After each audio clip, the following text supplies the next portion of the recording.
Love triangles have always been one of the deadliest sparks behind domestic crimes. Each person involved carries hidden motives, and from those motives, a web of lies begins to form, so tangled that even the most skilled investigators struggle to find the truth. The death of someone we love is always a tragedy. But in the world of crime, detectives know a painful reality. Even the most convincing tears can be nothing more than a mask, carefully staged to cover guilt. And this is not just theory. It happened in the life of one man whose story shocked an entire community. He had everything: love, friendship, success, and the admiration of those around him. On the surface, his life looked perfect. But beneath that image, dark secrets were brewing, and a deadly trap was being set. That man was Jamie Faith. To friends, he was warm and trustworthy. To neighbors, he embodied the American dream. Yet fate would drag him into a twisted web of passion, betrayal, and murder. A crime so brutal, it left everyone asking, who could want Jamie dead? And why? Stay with us as we uncover how a marriage that seemed built on love turned into a nightmare that ended in bloodshed, deception, and shocking betrayal. Jamie Faith was born in Madison, Wisconsin, on May 11, 1971. After graduating high school in 1994, he immediately pursued a bachelor's degree in computer science at university.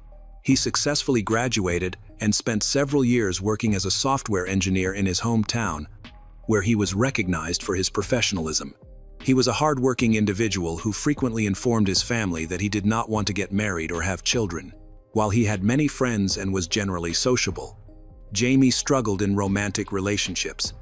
However, those who knew him well described him as a decent, family-oriented man, friendly, warm-hearted, and an animal lover. In the fall of 2005, at the age of 34, Jamie traveled to Arizona, where he met Jennifer, a healthcare administrator.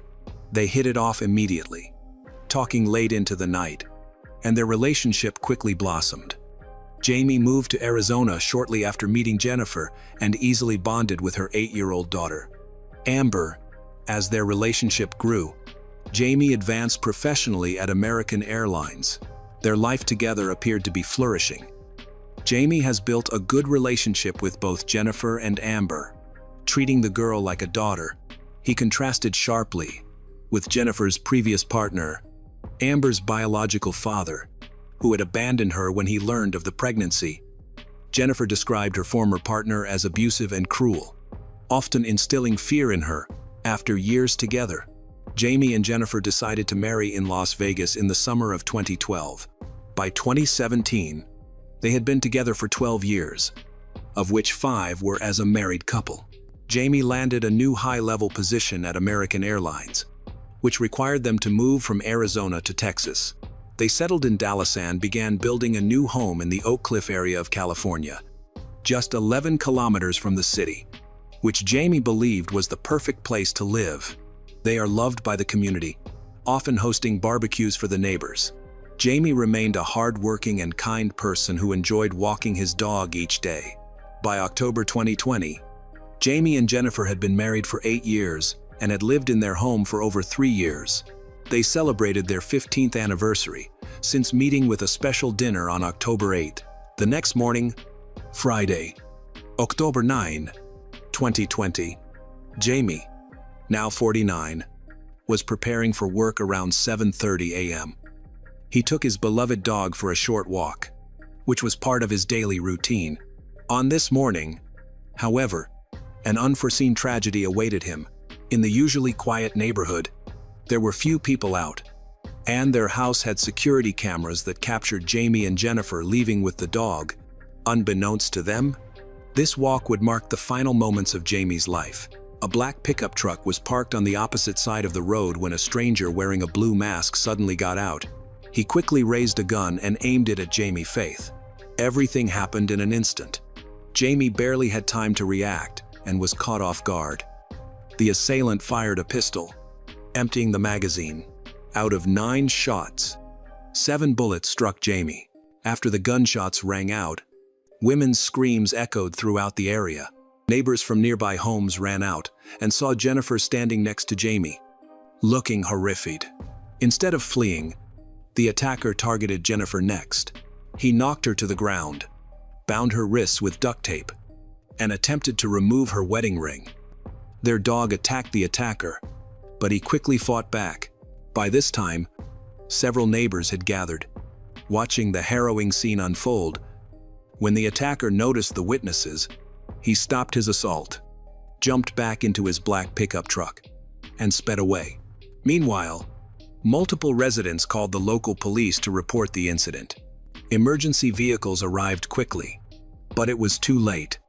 Medics pronounced Jamie dead at the scene. He had been hit 3 times in the face, 3 times in the chest, and once in the stomach. He bled to death within minutes, and the autopsy later revealed that half of his wounds were fatal, indicating that the assailant was likely skilled with firearms, possibly having a military or law enforcement background. Jamie lost his life on October 9, 2020, just 10 meters from his front door, sending shockwaves through the neighborhood. Forensic teams began examining the area immediately. While detectives started gathering details about the incident, Jennifer, although largely unharmed, was in shock and received medical attention. The tape used to bind her wrists was sent for analysis. Despite not suffering physical harm, the community was concerned for Jennifer, who had witnessed her husband's murder. Through her tears, she spoke to the police, describing her attacker as a man in a blue mask, who opened fire on Jamie without warning. After running out of bullets, he tied her hands and forcibly took her wedding ring before fleeing in his truck. Most houses in the area were equipped with surveillance cameras, and neighbors were willing to share footage with the police. Although they couldn't identify the shooter, the truck was of particular interest. Even though the license plate was not visible, the make was recognizable, and a distinctive letter T on the rear window resembled the emblem of the Texas Rangers baseball team. When asked about anyone she knew who might be a fan, Jennifer struggled to recall. In her grief, Jennifer appeared on television, pleading for the killer to turn himself in. Later, she returned to the police station for further questioning. She broke down in tears and had difficulty communicating but then calmed down and provided more information. She noted she could see the killer's dark eyes through the mask and described his clothing and the sequence of the attack.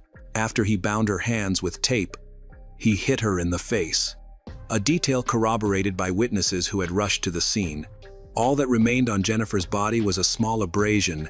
Jennifer insisted that the attack appeared to be an attempted robbery.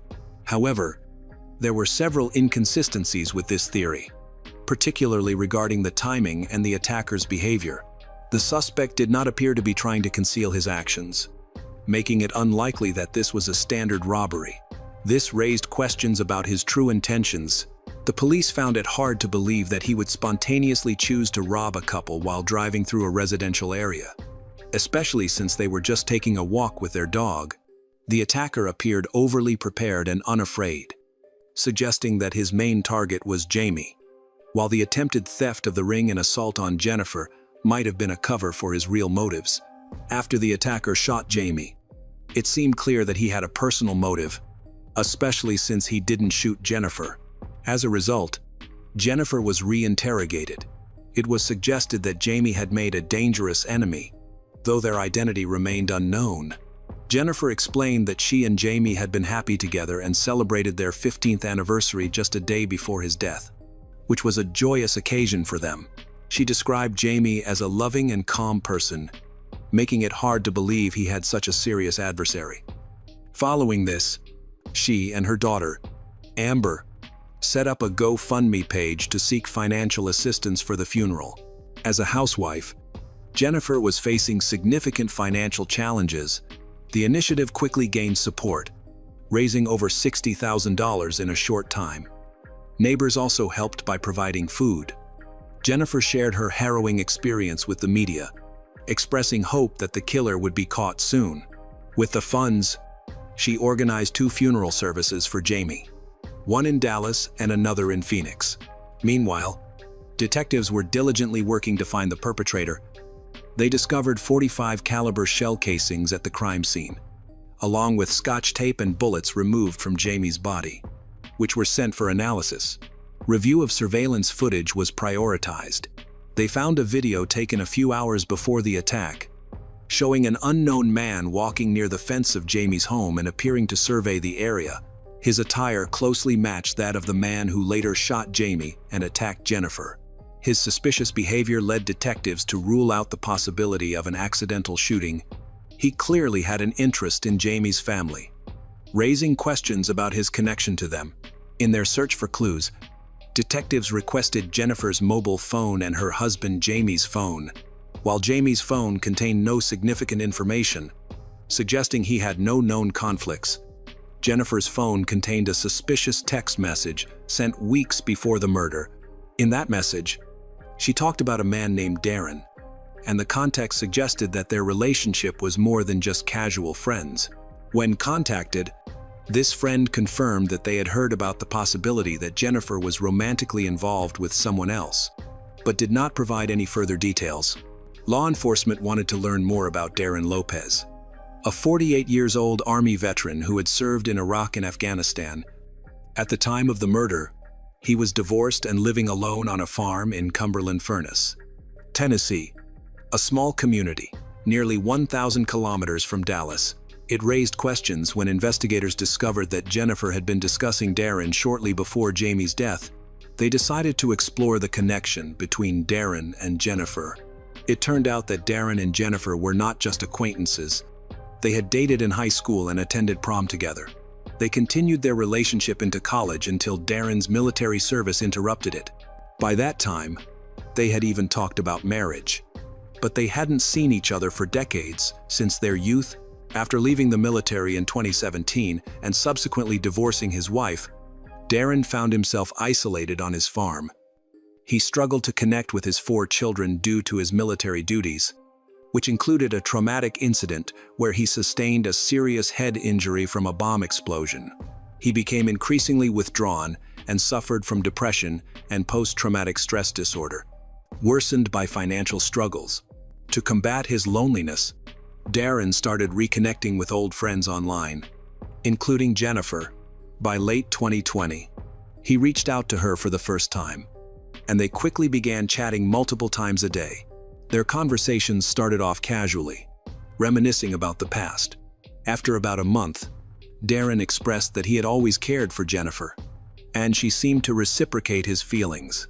Their discussions became more personal, including sharing photos and talking about a potential future together on his farm, which raised suspicions among investigators. Detectives then noticed Darren's black Nissan pickup truck was the same make and model as the vehicle seen in CCTV footage near the crime scene.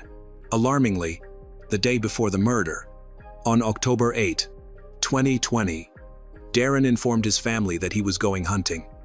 He drove 1,000 kilometers to Dallas in just 12 hours, which was verified by his car's navigation system and traffic cameras.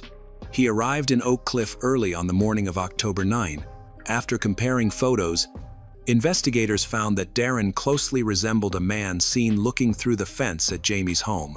During the 7 months prior, Darren and Jennifer communicated regularly, exchanging over 40,000 text messages and hundreds of hours of phone calls. However, Jennifer had deleted this data from her phone, making it difficult for investigators to retrieve it. While Darren's phone retained all the information, detectives continued to delve into their relationship, which appeared increasingly relevant to the case. Notably, just 28 hours after Jamie's murder, Jennifer and Darren met. Alarmingly, Jennifer sent Darren a text warning him that the police were suspicious and that they had obtained a description of him and his vehicle. She advised him to remove a decal of his favorite baseball team, which he did promptly. Before meeting Darren, detectives spoke with people who knew him. Many immediately confirmed that he had been driving with the sticker for a long time, but it had disappeared after the shooting of Jamie. The police arranged to meet Darren after discovering he owned a registered .45 caliber pistol.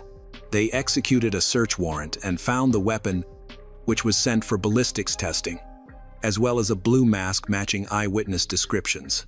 Further analysis confirmed that this gun was used to shoot Jamie. In Darren's car, they also found several credit cards belonging to Jennifer. After reviewing the transactions, it became evident that Jennifer had been financially supporting Darren for a long time. She also bought him expensive electronic devices, a plane ticket, so he could go on vacation with the children, and asked him not to refuse anything. It emerged that Jennifer had misused funds raised on GoFundMe to support Darren and had not paid for Jamie's funeral, leaving the debt in her name. This revelation shocked the public, leading GoFundMe to offer refunds to donors once they learned of Jennifer's deceit. Darren Lopez was arrested on January 11, 2021, while playing tennis at home, and he was charged with first-degree murder. When questioned, Jennifer denied any involvement in the crime. However, her actions suggested she was more cunning than Darren. Despite being caught in lies, after Jamie's death, she distanced herself from others and refused to comment about her connection to Darren, contrasting sharply with her previous emotional interviews. Despite Darren's arrest, Jennifer continued to communicate with him, using a third party to send messages to him in prison. Several of these messages were intercepted, revealing her declarations of love for him and her commitment to support him. This behavior raised suspicions among detectives that she may have played a role in planning the crime, especially since Jamie held a life insurance policy worth $628,000, of which Jennifer was the sole beneficiary. Notably, this policy was issued only months before his death. While Darren was in custody, investigators seized Jennifer's cell phone, computer, and laptop, further corroborating their suspicions of her involvement in the murder plot. They discovered that she had created a fake account to communicate with Darren in order to confuse the investigation. She misled Darren with stories of ongoing abuse from Jamie, claiming he had physically harmed her and her daughter. She sends Darren pictures of injuries allegedly caused by Jamie, attempting to stir up hatred towards Jamie and justify her actions. Detectives looked into these statements, but none of Jamie's friends confirmed that he was abusive. They described Jamie as a friendly and peaceful person. Jamie's family was bewildered by these allegations and vehemently denied them. They did not understand why Jennifer stayed with Jamie for 15 years if she believed he was an abuser. Darren received photos through a fake account that Jennifer claimed were of her injuries. None of the photos showed her face, and she had not reported any incidents of domestic violence to the police. Some of the images were publicly accessible online, and her computer's search history showed she had looked them up. This was all part of a manipulation intended to convince Darren to kill Jamie. Even in prison, Darren believed Jennifer's lies until his lawyer presented evidence proving the photos were fake. Amber, Jennifer's daughter, also stated that Jamie had never harmed her. Darren was devastated to learn he had killed an innocent person, which destroyed his family. Fortunately, Darren started to speak out. He shared that in August 2020, he met Jennifer in person, and there, she asked him to kill Jamie. They carefully planned the attack. With Jennifer devising the main scenario, he executed the plan but arrived in Dallas earlier than expected, which led to him being captured on surveillance cameras near Jamie's house. Jennifer was arrested in February 2021, just a month after Darren. She was initially charged with obstructing justice, but faced first-degree murder and solicitation of murder charges by September 2021. She denied her guilt and asserted that Darren was motivated by jealousy. However, the accumulating evidence against her led to her facing the death penalty. After months in jail, Jennifer decided to tell the truth when offered a plea deal that would reduce her sentence to life in prison for incitement to murder. She confessed that her accusations against Jamie about abuse were false, bringing relief to his family, who wanted to clear his name. On February 22, 2022, Jennifer Faith was sentenced to life in prison without parole as part of the deal. Following this, other men who had been involved with Jennifer spoke out, including Rick, who had dated her before Jamie. He recognized her manipulative nature, remembering how she had falsely accused Jamie of abuse while attempting to persuade him to take out a life insurance policy. Realizing the danger he had escaped, Rick described Jennifer as the most evil and greedy person he knew. In June 2023, Darren Lopez's trial began. Unlike Jennifer, he maintained his innocence, claiming he was manipulated by her. Evidence presented included false photos and statements alleging abuse by Jamie. Darren claimed he wanted to help Jennifer escape her troubled life, asserting that their relationship was purely friendly. His lawyer cited his post-traumatic stress disorder and a head injury from the Iraq War as contributing factors. The judge responded to the defense by stating that killing Jamie was unnecessary. Darren could have contacted law enforcement, who would have investigated the situation. He considered other options, suggesting that Jennifer run away with him, but she insisted that Jamie would keep pursuing her. Under her pressure, Darren ultimately agreed to eliminate Jamie. Attempts by Darren and his attorney to portray him as a victim were unsuccessful. At 51 years old, Darren was sentenced to 6 years in prison, with the possibility of parole in 2051.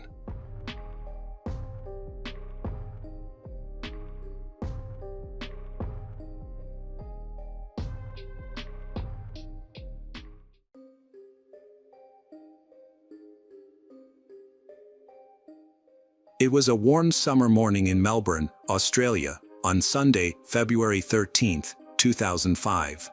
While most people were making plans for Valentine's Day, the city's attention was focused on something far more serious: a missing woman.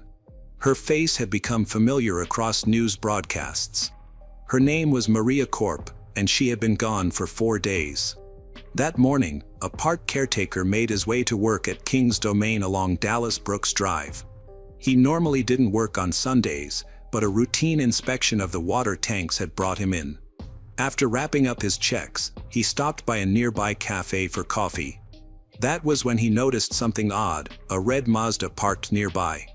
The color and make matched the car described in the media all week. Curious and increasingly uneasy, he walked over to the vehicle. The front seats were cluttered, with papers strewn everywhere and a stale bread roll left behind. The doors were locked. Nothing seemed forcibly entered, but the scene felt wrong, too quiet, too abandoned. He made the call to the police. When officers arrived, they verified what the caretaker suspected. The car was registered to Maria Korp, the woman who had vanished without a trace days earlier. Just after 1 p.m., forensic technicians began their search. From the outside, it looked like any other parked car until they opened the trunk. Inside, they found a woman, pale, injured, and completely still. It was Maria.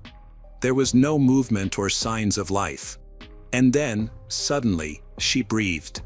Against all odds, Maria was still alive, but barely. She had endured what no one should: days trapped inside the scorching trunk of a car without food or water, suffering serious head injuries and with no way to call for help. By then, the heat of the Australian summer had turned the vehicle into an oven. Every second she survived in that space defied explanation. Maria was immediately taken to the hospital. Doctors determined she had suffered a traumatic brain injury, dehydration, and a dangerous lack of oxygen to her brain. She was placed in an induced coma and hooked up to life support. Her condition was critical. What led Maria Korp to that? Who wanted her gone? And could she survive long enough to tell the world what really happened? Maria's story began far from the busy streets of Melbourne, in a small, rugged village on the Portuguese island of Madeira. Born on January 14, 1955, she was one of 12 children in a devout Catholic family that lived high in the hills, surrounded by farmland and faith. Life was hard. The home had no plumbing, the toilet was outside, and the nearest hospital was hours away, likely unreachable without a car. Despite these challenges, the family was self-sufficient. They owned land, ran a productive farm, raised their children with discipline and devotion. Maria, like her siblings, worked in the fields and followed the rhythm of village life. She was gentle, quiet, never dreamed of much beyond what she knew: marriage, motherhood, and religion. Her heart had already chosen the boy next door. They were young and in love, planning a life together. Her family approved, his did not. Then tragedy struck. He was sent away for military service and never returned. He died before turning 20. The grief changed Maria. She often said she would never love anyone as deeply again. But her parents had other plans. They arranged a marriage for her with a man. At 19, Maria married a man she barely knew. They soon left Madeira in search of a better life. In 1975, they immigrated to Australia, settling in the suburbs of Melbourne. They both found work in a local factory. Maria adapted quickly. She learned English, adjusted to the culture, and found her footing in this unfamiliar land. Her husband, on the other hand, never settled. He disliked their new life and longed to return home, but Maria refused. Australia was their future. In 1978, they welcomed their daughter, Laura de Gois. They bought a modest home and lived simply. But in 1987, disaster struck again. Her husband died unexpectedly of a heart attack. He wasn't even 40. Maria, who was only 32, became a widow and a single mother overnight. With no time to mourn, she went back to work to provide for her daughter. She kept going, step by step, day after day. Somehow, she endured. Eventually, Maria found a second chance at love while working in a tire factory. There, she met Joe Corp, an Australian-born man who was 3 years younger and full of charm. He brought laughter back into her life. However, there was a significant issue. Joe was already married with children. Despite this, he was determined to win Maria over. Although she held strong religious beliefs and principles, her loneliness and hope gradually weakened her ability to resist him. Joe promised that he would leave his wife. Eventually, he did. His decision surprised his family. In front of his children, Joe told his wife that he was leaving her for another woman. While she had suspected infidelity, she never anticipated the public humiliation that followed. By 1991, Joe's marriage had officially ended, and within a few months, he married Maria. In 1994, they had a son named Damien. They lived with Maria's daughter, Laura, in a peaceful suburb of Melbourne. To the people around them, they appeared to be a happy couple. Maria's family believed she had found a sense of peace in her new relationship. They often remarked that Maria loved Joe just as much as she had loved her previous husband. They frequently traveled to Portugal, bringing gifts for Maria's relatives, such as household appliances and electronics, anything they needed, thanks to Joe's support. Some of Maria's siblings thought he was showing off, while others appreciated his generosity. In their eyes, Joe had become the favored son-in-law. Beneath the surface of their quiet home life, things were not as they appeared. Joe had a complicated past. Before Maria, he had relationships with other women. While married, he was unfaithful and even boasted to his brother about his affairs. His ex-wife later shared that he was very controlling, discouraging her from working and telling her what to wear, all while pretending to care. Joe always wanted everything to go his way. Joe was born in 1958, was one of 5 siblings in a typical Australian family. He performed well in school, enjoyed sports, but when he enlisted in the military in 1976, he struggled to adapt and left after less than a year. The tough conditions led him to skip duties to watch cricket matches or spend time with his girlfriend. In 1977, he married, and he had 2 children. Joe worked at a tire factory and eventually became a manager. On the surface, he seemed like a dedicated family man, but he had his secrets. When Maria entered his life, it wasn't just another fling. He decided to be with her for good. Together, they built a new life. Maria continued to work, take care of her children, support her family, and serve her church, while Joe became her partner and a source of strength. However, their relationship had hidden problems. At first, the issues were minor and easy to overlook, but over time, they expanded into something much more serious, leading to a shocking incident. After years of saving, they started building their dream home, a spacious 5-bedroom house featuring a home cinema, a beautiful garden, a large walk-in wardrobe, and a garage for 3 cars. It was more than Maria had ever hoped for, all made possible through years of discipline and careful budgeting. When the house was finally completed, Maria felt a deep sense of pride. To the outside world, Her life seemed perfect: a loving husband, 2 children, and a big home. Beneath the surface of their seemingly perfect marriage, the once passionate relationship between Joe and Maria had started to fade. Joe developed new interests that Maria struggled to comprehend, particularly in their intimate life. As a result, she became more emotionally distant. Seeking solace, she found refuge in church and eventually stopped sharing a bed with him altogether. They began sleeping in separate rooms, growing further apart. While Maria sought comfort in her faith, Joe escaped into a fantasy world. He constructed a secret online identity as a construction business owner who was separated from his wife and looking for someone to pamper. His profile presented an enticing image, attracting responses from various women. Initially, their conversations were innocent, but things quickly changed. Joe began meeting women in person and having short-term relationships while lying about many parts of his life. As he spent more time online, he spent less time at home, which Maria noticed. In September 2003, she shared her concerns with her daughter, Laura, who was now an adult, expressing her suspicion that Joe was being unfaithful. Maria started to observe him more closely, and her fears were confirmed when she found intimate messages and receipts from motels. The argument that ensued was intense. Joe denied any wrongdoing and turned the blame onto Maria. He claimed she was emotionally unavailable, always praying, and frequently on the phone with her sisters. This infuriated Maria. She briefly thought about divorce but hesitated due to her religious beliefs. Instead, she decided to fight for their marriage. Determined to win Joe back, Maria made significant changes in her life. She started a diet, refreshed her wardrobe, and even agreed to join him at swinger clubs, actions that were completely out of character for her. She hoped this would rekindle their bond. However, nothing improved. Joe continued his affairs, often stayed out late, and the lies persisted. By early 2005, Maria had reached her breaking point. She threatened to leave, changed the locks, and kicked Joe out. This time, Joe took her seriously.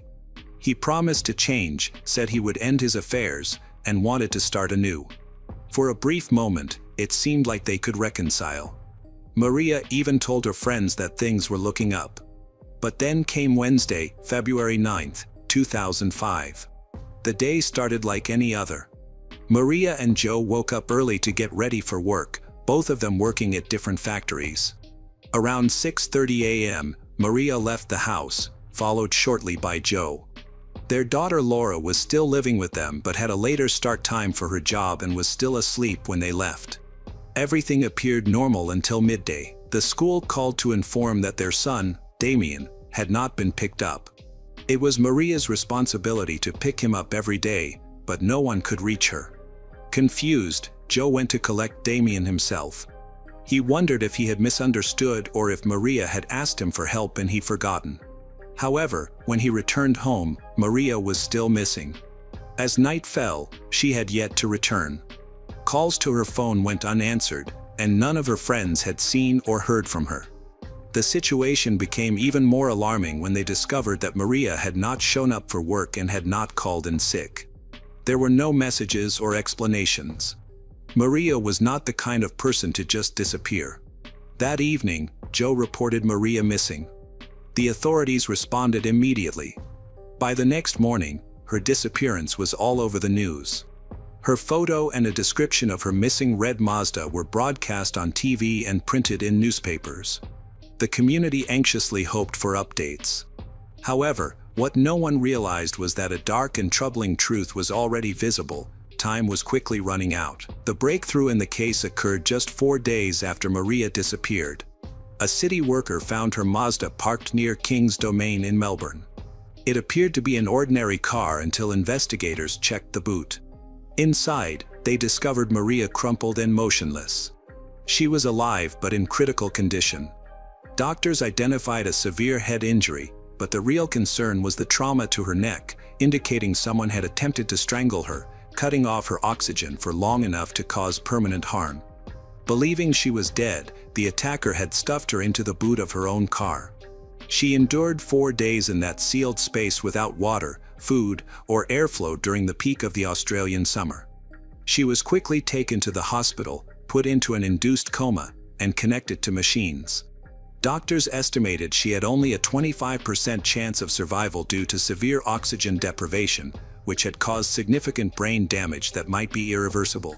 While the medical team worked hard to save her life, detectives were looking into a different issue: who had tried to kill Maria. They didn't need to look far for a suspect. Before she went missing, Maria had prepared for a potential crisis. She had given a close friend a bag containing printed emails, hotel receipts, and proof of her husband's cheating. "If anything happens to her," she said, "please give this to the police." The warnings didn't come without reason. Maria had been regularly visiting a psychic, and one of them warned her that she was in danger. The warning was clear: her husband might be involved. Maria took this seriously, and she wasn't alone in her concerns. Joe's brother, Gust, also had doubts early on in the search. Gust feared something terrible might have already happened to his sister-in-law. Additionally, Maria's daughter, Laura, recalled something unsettling. On the night Maria was attacked, February 9th, Laura suddenly woke up in the middle of the night and thought she heard her mother scream. When she went downstairs, she found Joe there, calm and smiling. He told her that Maria had just had a bad dream. Uncertain, Laura returned to bed. It was only later that she would start to question whether that scream was the moment her mother's life was in jeopardy. Joe had a solid alibi: he was at work all day, as confirmed by his coworkers. He picked up his son from school and showed real concern when Maria didn't return home. His timeline seemed perfect, but the police had doubts. While they believed Joe may not have directly harmed Maria, they thought he could have been involved in planning it. Soon, investigators uncovered another person of interest, a woman named Tanya Herman. Tanya Herman's story began in 1966. She was born into a traditional working-class Catholic family as one of 4 children. Her childhood was normal: she enjoyed sports, was friendly, often dreamed of love and weddings. At 21, she married in 1987, but her husband was abusive, leading to a difficult divorce. Her next relationship ended in betrayal, but it also brought her a daughter, whom she raised by herself. To support her family, Tanya held various office jobs, worked early shifts, and eventually moved to Melbourne for a fresh start. During this time, she worked as a waitress at a club, where she met Mr. Herman, a sailor.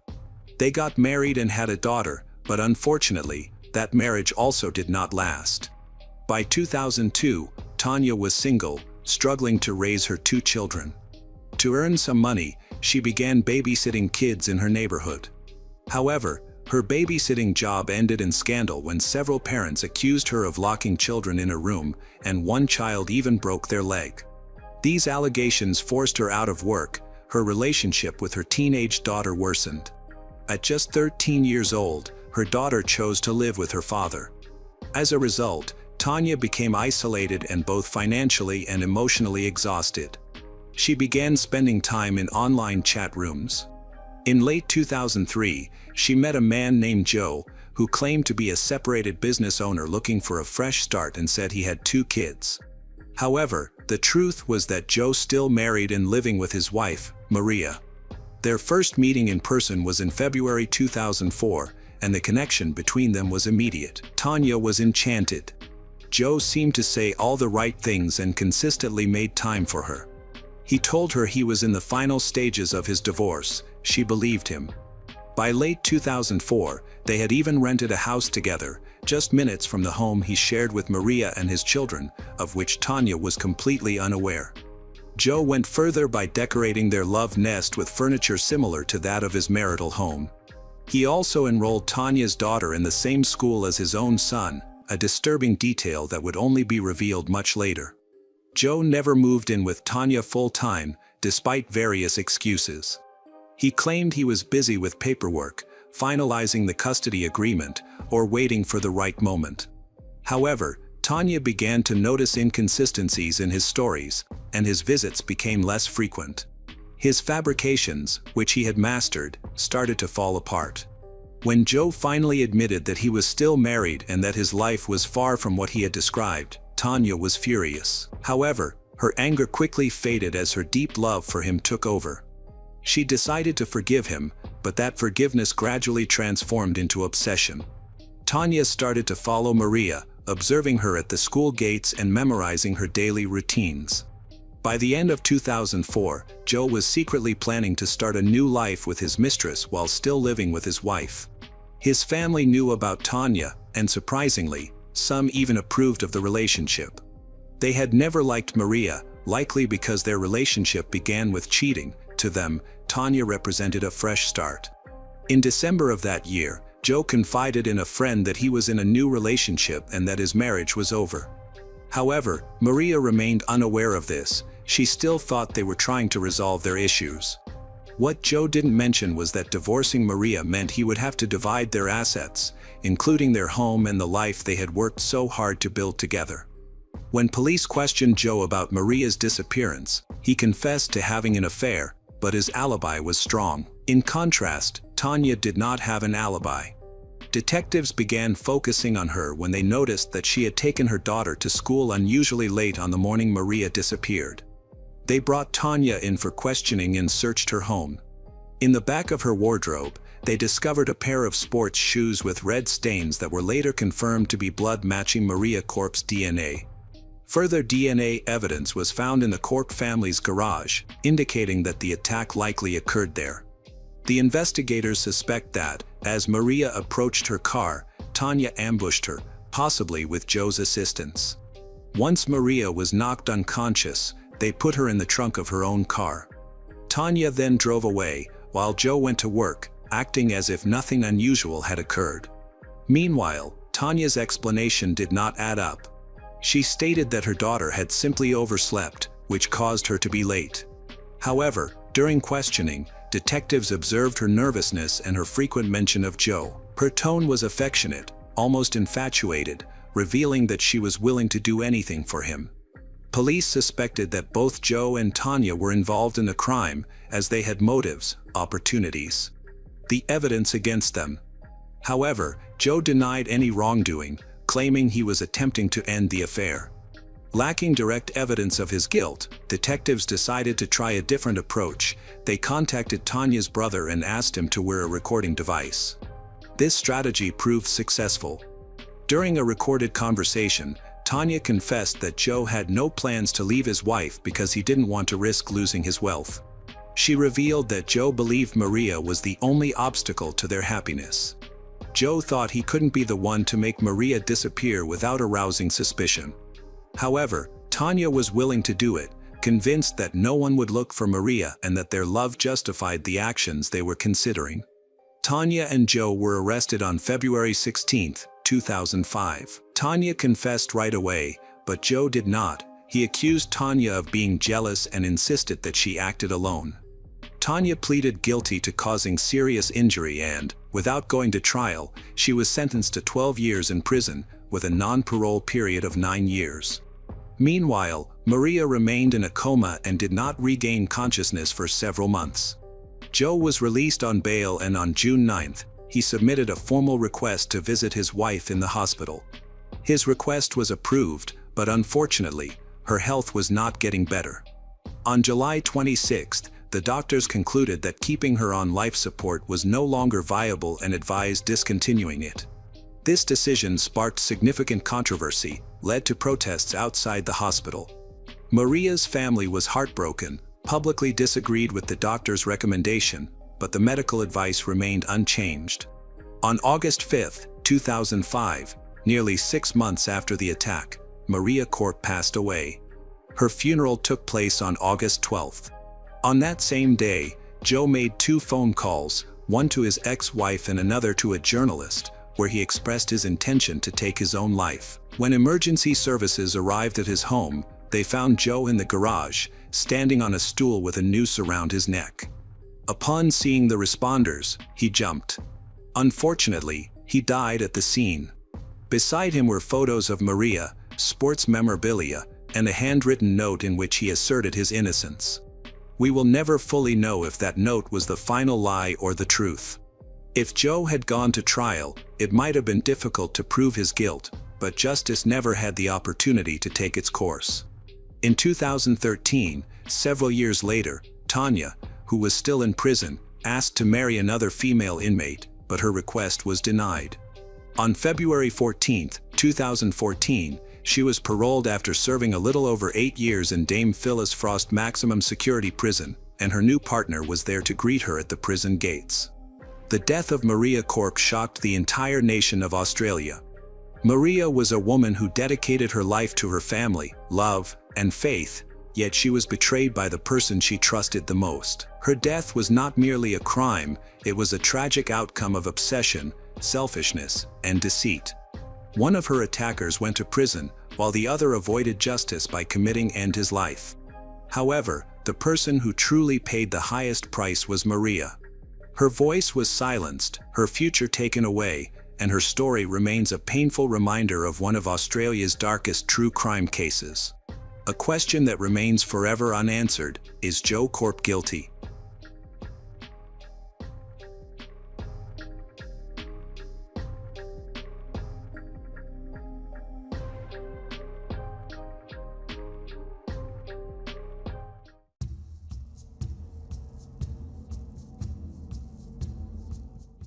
An accident is an event from which no one is immune.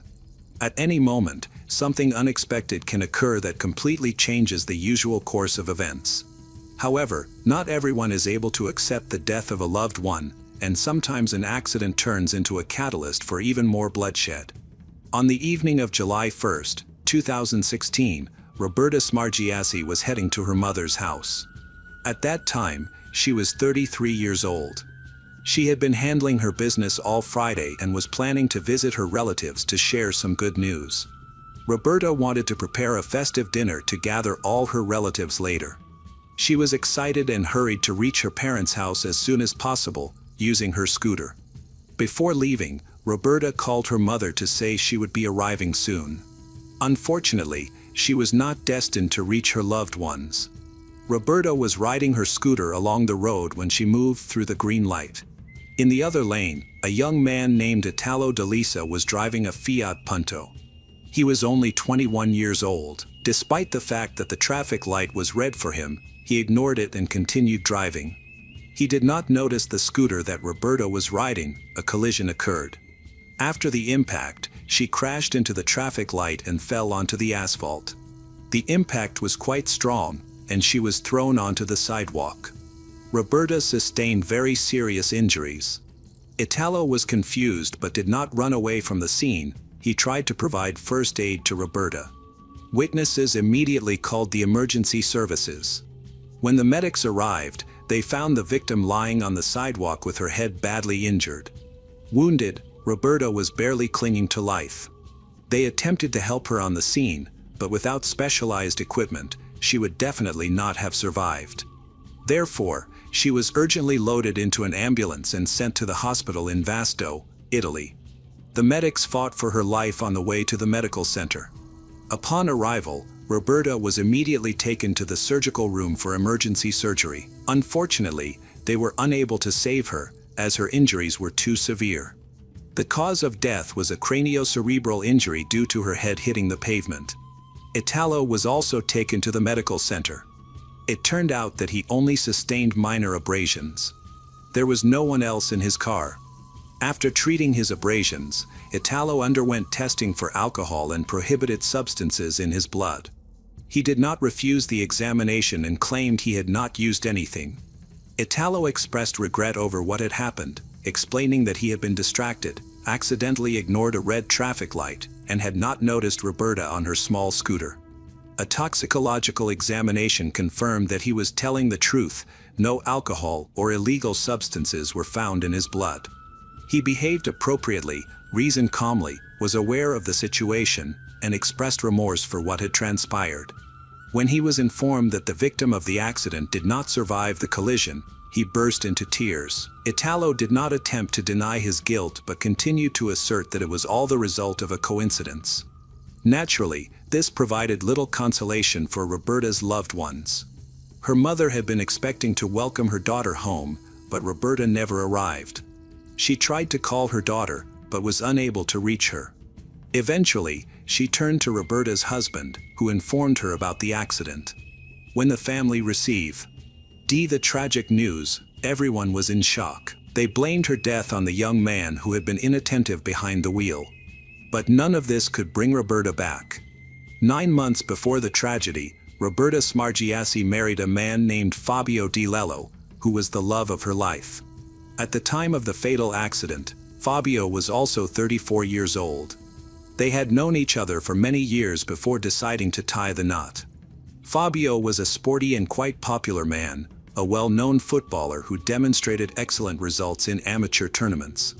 In 2015, he debuted in Serie D as a reserve player, and the entire family, including Roberta, was very proud of him. When they first met, Roberta worked in her father-in-law's bakery, as he owned one of the most popular bakeries in the city. After meeting Fabio, they began to build their relationship. Everyone saw their sincere love and believed that their marriage would be the best example of genuine feelings. Therefore, the tragic death of Roberta was a real blow for both families.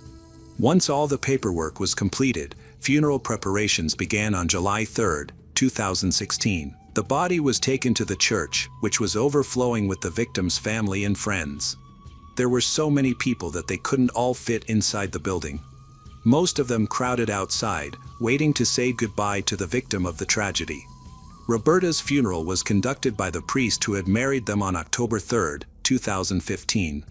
At that moment, of course, no one suspected that 9 months later the woman would be back here, but this time to be buried. This accident turned Fabio's life upside down. It was obvious from the start that he was having a hard time coping with this loss. After saying goodbye to Roberta, the families did not want to accept that Roberta had been taken from them by chance, and now they were demanding retribution against her killer. The most embittered of all was Fabio. He insisted that Italo had not accidentally hit his wife, so he demanded a thorough investigation in the hope of obtaining the maximum possible punishment for him. As part of the investigation, the Carabinieri spoke to witnesses. However, no one noticed inadequate behavior or any recklessness on the road. The driver calmly maneuvered his car and did not disturb anyone. Some witnesses even claimed not to have seen Roberta, arguing that she was moving on a small scooter, which was difficult to spot. The police had footage from surveillance cameras located in 3 places at the intersection, so the moment of the accident was recorded from different angles. All the recordings were carefully analyzed. In addition, they collected footage of both participants in the accident driving before the collision. Both behaved calmly on the road and followed the rules and speed limits, at least until Italo ran a red light. Fabio still wouldn't accept this. He insisted that Italo had broken the rules and was probably under the influence of illegal substances. He completely ignored the toxicology results, which showed that everyone involved in the accident was sober. In his anger, he rallied his entire family against Italo. However, this was not difficult, considering how much everyone loved Roberta. Under Italian law, as in many other countries, an accident was punished far less severely than murder, and serious grounds were needed to classify Roberta's death as murder.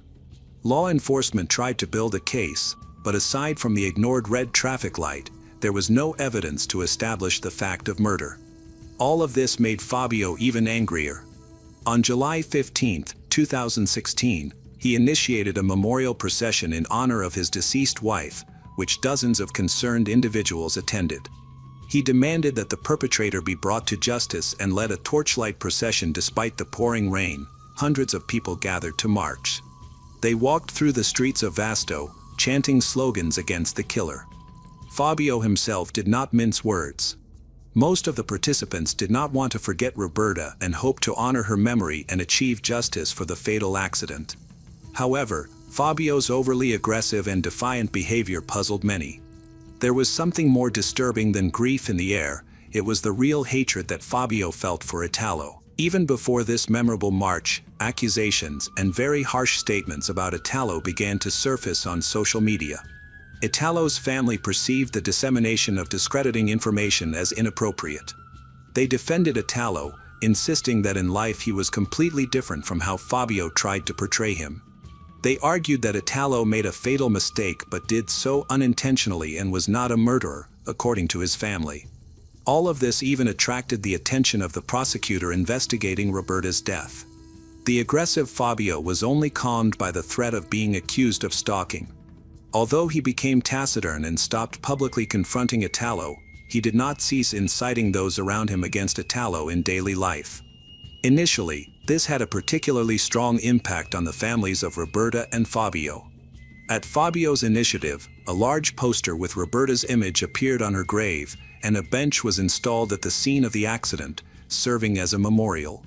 At first, dozens of relatives and friends visited the grave to honor the memory of her. Almost everyone encountered Fabio, regardless of the time they came. He could be found at the grave at any hour of the day.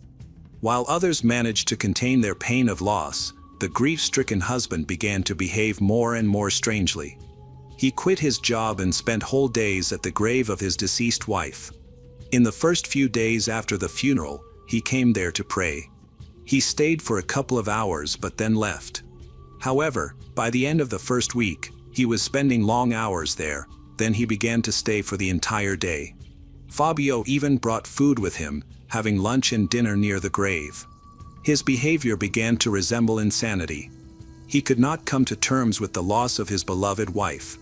He arrived as soon as the cemetery gates opened and left only before they closed. The situation worsened. Several times, he was spotted when the cemetery was already closing. At first, Fabio was stopped by the locked gates, but he began to climb over the wall. Local workers noticed that Fabio began spending the night on his wife's grave. It got to the point where he spent almost the entire day at the cemetery and refused to leave. When Fabio's relatives asked him about this, he stated that his wife's grave was the only place where he felt a connection and closeness to his late wife, as well as a semblance of peace. The rest of the time, he could not find peace, as the thought of the injustice of her death troubled him incessantly. He flatly refused to accept that Roberta was no longer alive. Relatives tried to support him, but Fabio became increasingly irritable, unpredictable. It was enough to merely mention Roberta's name, and he would explode in anger and behave aggressively. He claimed that money had not helped save Roberta, and therefore it was useless. Fabio's relatives began to fear that his mental state had deteriorated. The only consolation for him was the ongoing investigation into the accident. Fabio looked forward to the person responsible being sent to prison for a long time. That is why the events that followed unsettled him even more. A few days before Christmas, Italo's lawyer managed to find mitigating circumstances in the case. Firstly, Italo was doing volunteer work and was so socially active in this area that his efforts proved to be very beneficial. Several people spoke highly of him, stating that he had a very positive impact on their lives. Secondly, Italo had always dreamed of becoming a firefighter and serving the community. He also had no other misdemeanors, and there was no talk of a criminal record. He had not even violated traffic rules before. In addition, a thorough analysis of the video footage from the intersection showed that Roberta herself did not follow the rules. The footage revealed that she was driving without a helmet, and Italo's car was not exceeding the speed limit.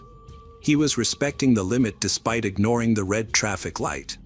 It was believed that if she had taken care of her safety and worn a helmet, the severe head injury could have been avoided, and she might have survived the collision. Fabio attended the preliminary hearing for Roberta's death hoping for justice.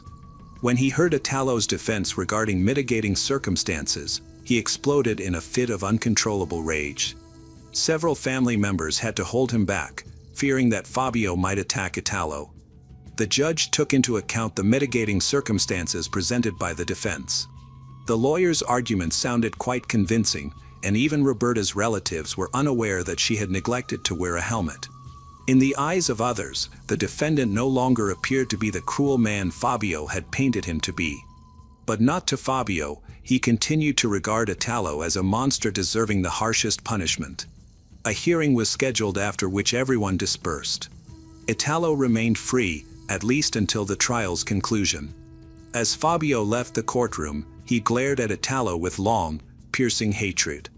After that Christmas, Fabio's relatives noticed that his grief had reached its peak.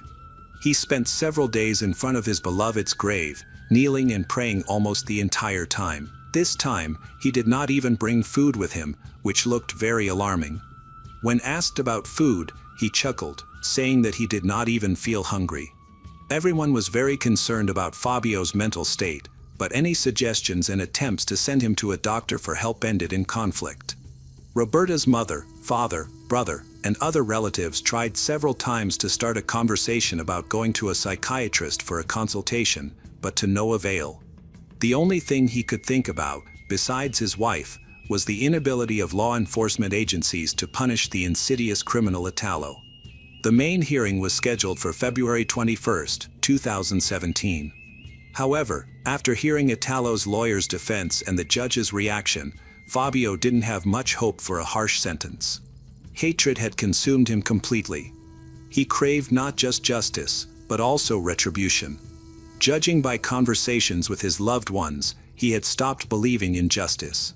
By the end of 2016, he had become especially withdrawn and had almost no contact with his family. If he was not at his wife's grave, he would sit in his room, locked in, and eat almost nothing. Everyone was worried about his health, completely overlooking some important circumstances. Fabio had received a firearms license 10 years before these events, and in the following years, he regularly visited the shooting range to practice shooting. What had long been a simple hobby now seemed like the only right way out. Even worse, in September 2016, Fabio legally acquired a 9mm pistol, as he had all the necessary documents and the appropriate level of training. By the end of December 2016, Fabio's parents noticed that he had radically changed the design of his social media page.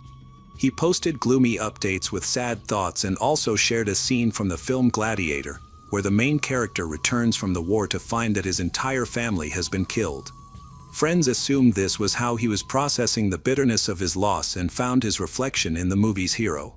In fact, it wasn't just his sadness and desire for justice that drove him. He was now consumed by a thirst for revenge. He felt that law enforcement was not on the side of good but was instead supporting the bad guy. The slowness and inefficiency of the justice system felt like a mockery of Roberta's death. Those close to him did not believe that the once good-natured Fabio could take up arms, and the photo from the film reflected his desire for lynching. After that, he made several more posts on his page. All of them were about the search for justice, but he did not hint at or indicate what he was planning to do. These were rather abstract musings, questions that concealed something much more disturbing. On February 1, 2017, Italo went to a cafe located in Vasto, Abruzzo. He visited this place periodically to unwind, and recently he had been going there more often for obvious reasons. Italo spent a lot of time talking with friends and acquaintances. He was very upset by the tragedy involving Roberta. He repeatedly stated that he was not going to run from justice, so he was ready to accept any court decision. Now, Italo found himself at the cafe again in search of support. The upcoming hearing was set to take place in 3 weeks. The only thing that distinguished his visit to the cafe from any other day was that he ran into Fabio at the entrance. This meeting seemed strange, as Italo knew that Fabio lived on the other side of the city and that they had not crossed paths before here. They exchanged a few short phrases. Suddenly, Fabio pulled out his 9mm pistol. He caught Italo talking on his cell phone, and Italo's father was on the other end of the line. The first bullet hit Italo in the stomach, the second in the leg, and the third in the neck. He immediately fell, bleeding. His father heard his son take his last breath through the phone. The wound to the neck was fatal, the artery had been severed. Other cafe patrons rushed to the noise. Fabio immediately got into his car and fled the scene. When paramedics arrived at the cafe, they pronounced Italo dead. The Carabinieri quickly interviewed witnesses, and thanks to their statements, the shooter was soon identified. They arrived at Fabio's family home, where his relatives told them where he could be found. The Carabinieri went to Roberta's grave, expecting to find Fabio there. It was assumed that he would most likely end one's own life. A semi-automatic pistol was found in a plastic bag on the gravestone. Ballistics tests were later conducted, confirming that it was this gun that was used to shoot Italo. His father then made an official statement, convincing the public that Roberta's death was a tragic accident. Italo's father knew that his son would never intentionally harm anyone. He pointed out that Italo wouldn't even drive after drinking a beer. In his father's opinion, Italo should not have to pay for the tragic circumstances with his life, especially since Roberta herself did not take adequate care of her own safety. A few hours after the murder, Fabio was found. Before turning himself in, he called a friend, confessed that he had shot his wife's killer and was going to the cemetery to say goodbye to Roberta. At that time, he revealed why he had been so upset by his wife's death. The evening she went to visit her parents, Roberta was planning to cook a treat and share the good news that she had learned she was pregnant. Roberta was expecting a child with Fabio, and the pregnancy was still in its early stages. Until that moment, Fabio was the only one who knew about it, and he understood the full scale of the tragedy. In addition to the death of his wife in a traffic accident, he lost his child, which was a double blow for Fabio.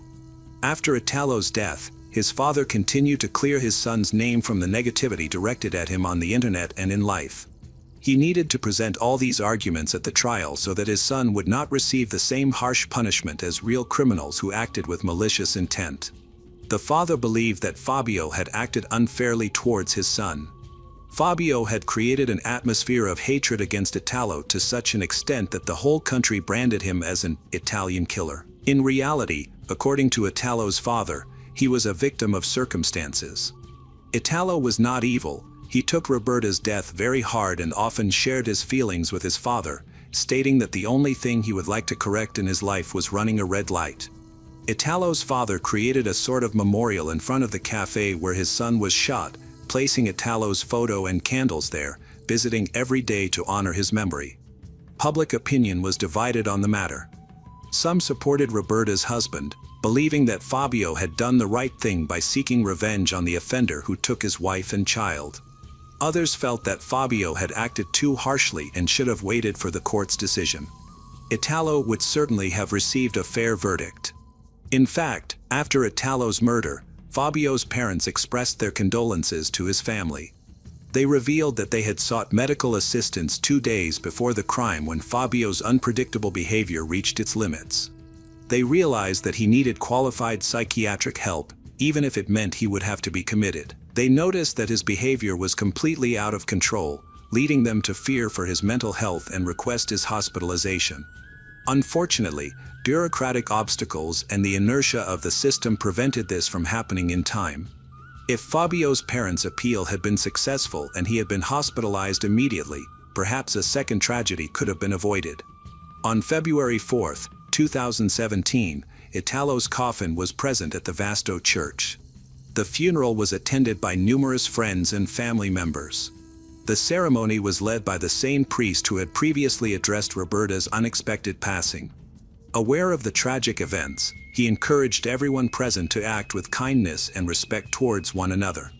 He urged attendees to refrain from expressing hatred, especially on social media. During this challenging time, the priest hoped to foster unity and put an end to further violence. Rather than a hearing about Roberta's death, which was stopped because the accused had died, Fabio found himself in court facing a charge of first-degree murder. His lawyer tried to argue that Fabio had not planned the crime and sought to lessen his responsibility due to his serious mental health problems. This defense could have helped him avoid a life sentence. However, the prosecutor provided strong evidence against this claim. On March 24, 2017, the court convicted Fabio Di Lello and sentenced him to 30 years in prison. The lawyer highlighted the significant decline in the client's mental health following the death of his cherished wife. He struggled to handle her loss, and timely support was lacking. The lawyer submitted an appeal, leading to further evaluations. On July 10, 2018, the appellate court shortened the prison sentence to 20 years, citing a diagnosis of an acute mental disorder for Fabio during the attack. However, the prosecution was dissatisfied with this ruling and requested that the original 30-year sentence be reinstated. On November 13, 2019, the Court of Cassation dismissed the appeals. Consequently, the 20-year prison sentence became official and final. Initially, Fabio faced significant challenges during his imprisonment. He received regular support from a psychiatrist and a priest because of his high risk of end one's own life. Over time, however, he began to improve and the risk diminished. Fabio remains in prison and is scheduled for release in 2037.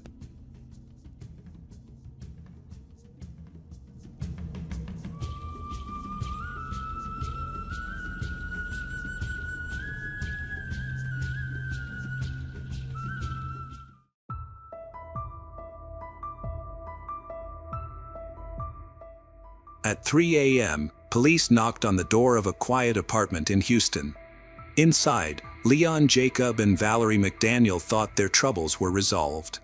However, when Valerie opened the door, instead of finding relief, she was met with handcuffs. 2 people were missing, and it was believed they were dead. Now, they at the center of this situation had to confront the reality of what had happened. Unbeknownst to them, everything had been a setup. This story revolves around deception, manipulation, and a plan that spiraled out of control, ultimately leading to a dramatic downfall. Leon Jacob had always dreamed of becoming a doctor and saving lives, but the reality was much darker. His medical career was marked by unfinished residencies, disciplinary actions, and a series of failures. His personal life was equally troubled. Leon married Annie Morrison in 2001. She was ambitious, smart, but their home life was chaotic. They moved to New York to advance their careers, Annie in law and Leon in medicine, but what should have been a time for growth turned into a nightmare. Verbal abuse quickly escalated to physical violence. Leon hid his actions well, bruises were concealed and threats were spoken softly. By the time their second son was born, Annie lived in a constant state of fear. Leon's anger was uncontrollable. He drank heavily, gambled irresponsibly, and manipulated Annie through psychological abuse and terrifying threats.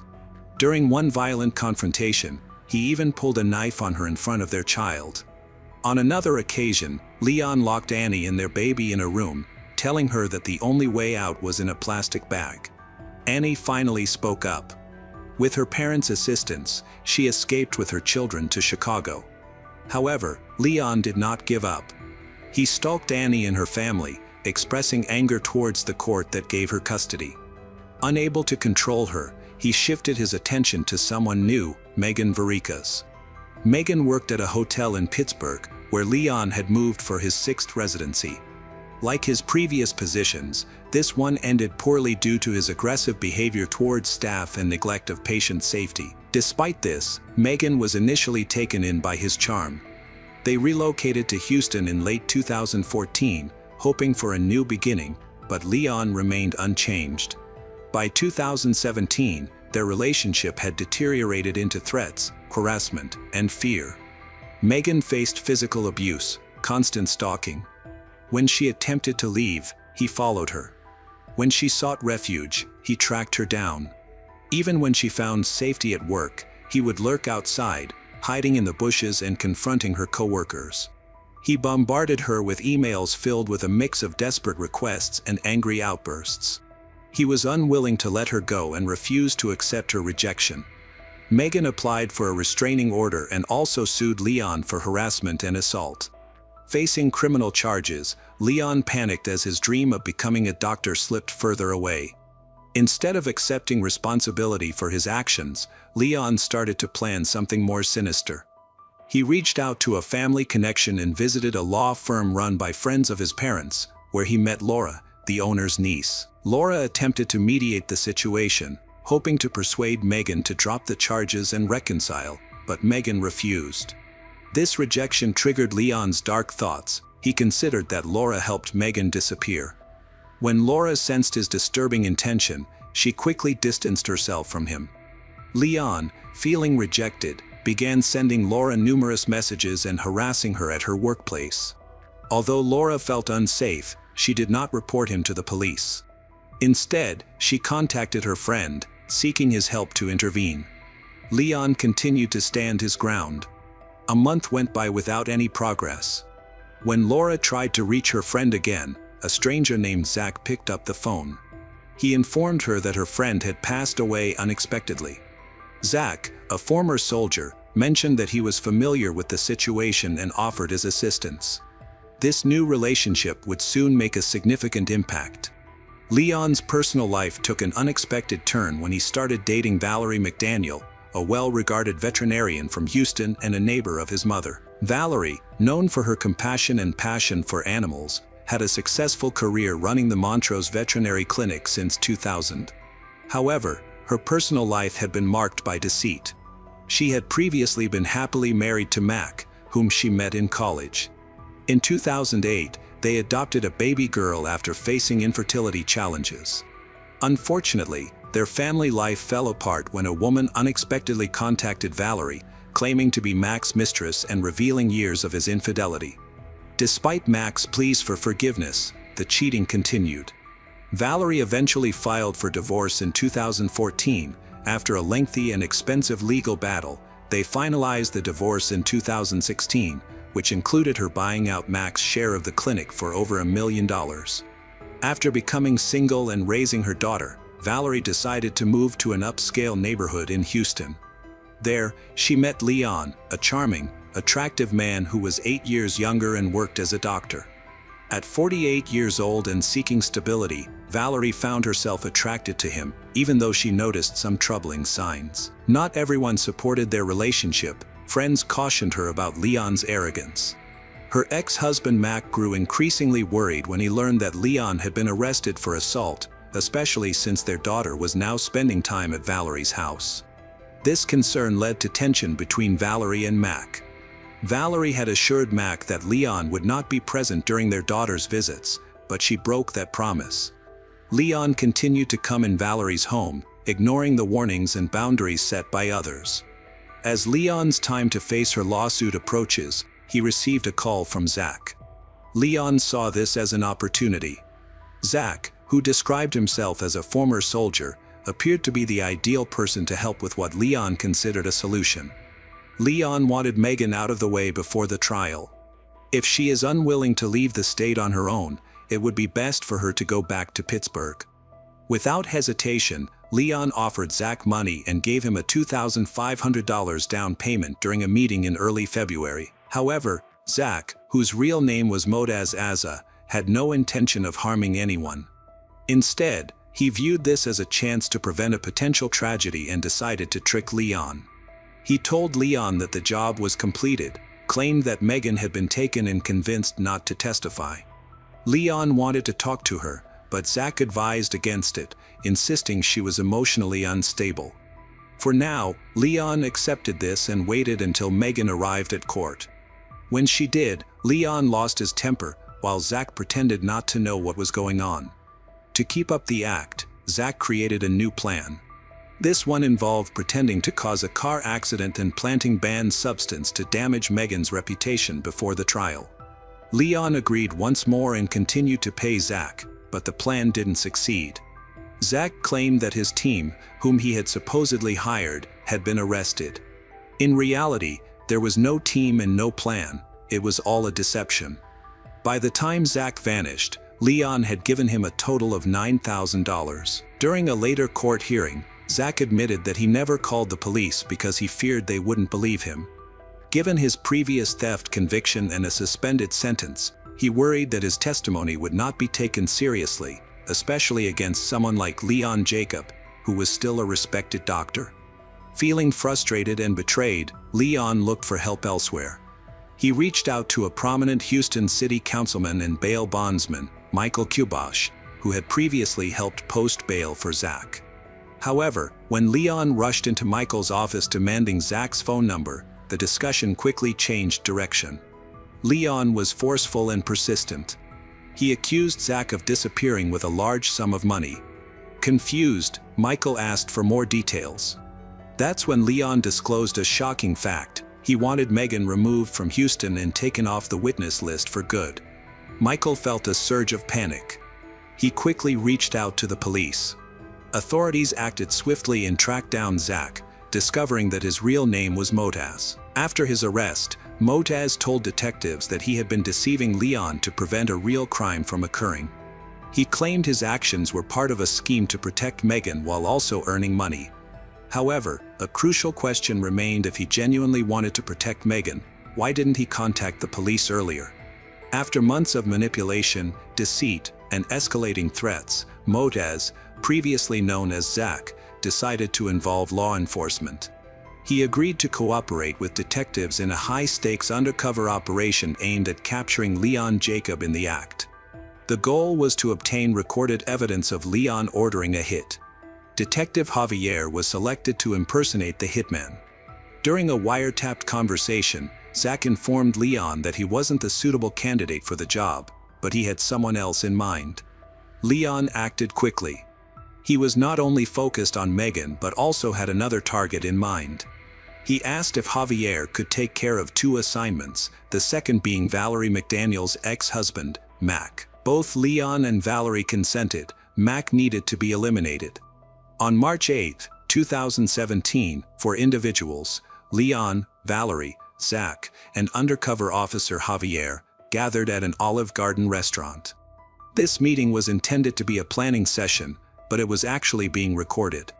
Leon expressed his thoughts regarding their situation. He indicated that he did not want to kill Megan but just wanted her to leave Houston and made her too scared to testify. However, he mentioned that if she refused to leave, he was open to taking extreme actions. He even suggested using an injection to make it look like she had a heart attack. Valerie, who was sitting next to him, didn't react negatively. Instead, she shared Mac's location and proposed a plan to hijack his car while he was inside, making it look like a robbery that went wrong.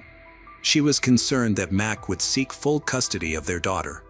Unbeknownst to the perpetrators, their intended targets were already informed about the operation. 2 weeks prior to the meeting, police warned Megan that her life was at risk.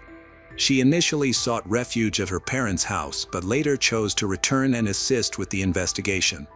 Mac received the same warning and request for help. Together, they became part of their own crime scene. The police staged photos to create a convincing illusion. Megan was shown bound and gagged, her eyes wide with fear, while Mac was depicted with a fake gunshot wound, slumped on the ground and in his car.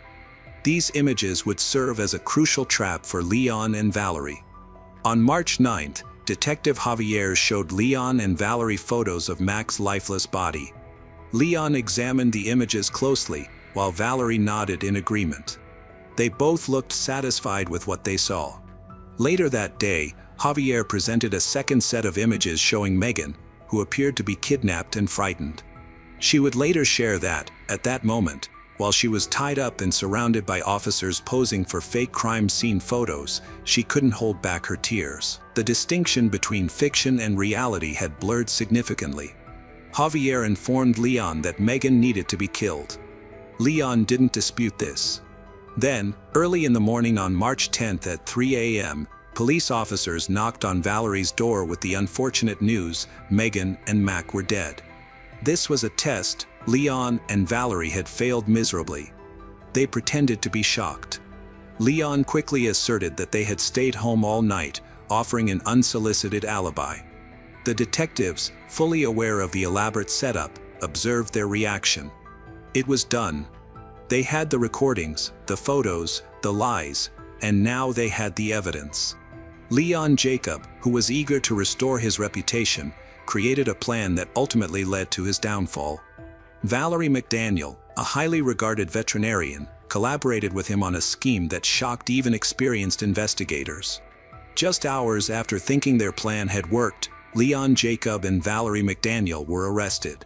The police revealed the shocking truth: no one had died. Mac and Megan were safe, the photos were fake, and the assassination never took place. Leon went from disbelief to panic in an instant. Valerie, shocked and speechless, found herself confronted by Mac, who was waiting just outside her apartment during the arrest. She had to look into the eyes of the man she had desperately tried to forget.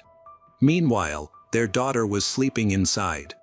That same night, the little girl was taken into Mac's care. It would be the last time Valerie would see her child. Leon and Valerie were both taken to jail. Because of his previous charges, Leon was not granted bail. Valerie was released to await her trial under supervision, but she would never actually appear in court. On March 27, 2017, just weeks after her arrest, Valerie McDaniel jumped from the 7th floor of her apartment building. She left behind a legacy filled with grief and confusion, as well as a voice memo on her iPad. In the memo, she expressed her apologies and emphasized that she never intended to hurt anyone. Despite the circumstances, her patients and friends remembered her fondly, as a respected veterinarian, a caring mother, a woman who ultimately lost her way and all that she had worked for. Leon was not permitted to attend her funeral.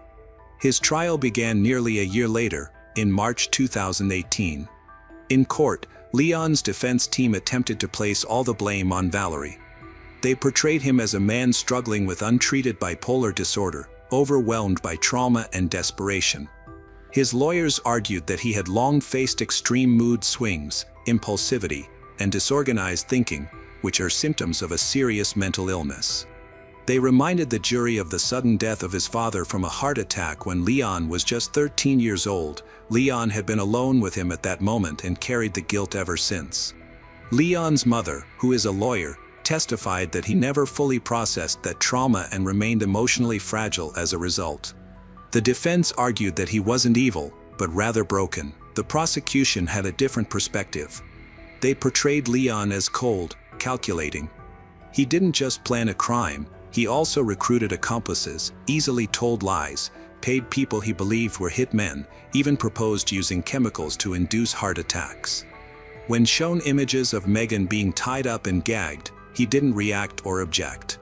In fact, he seemed to approve.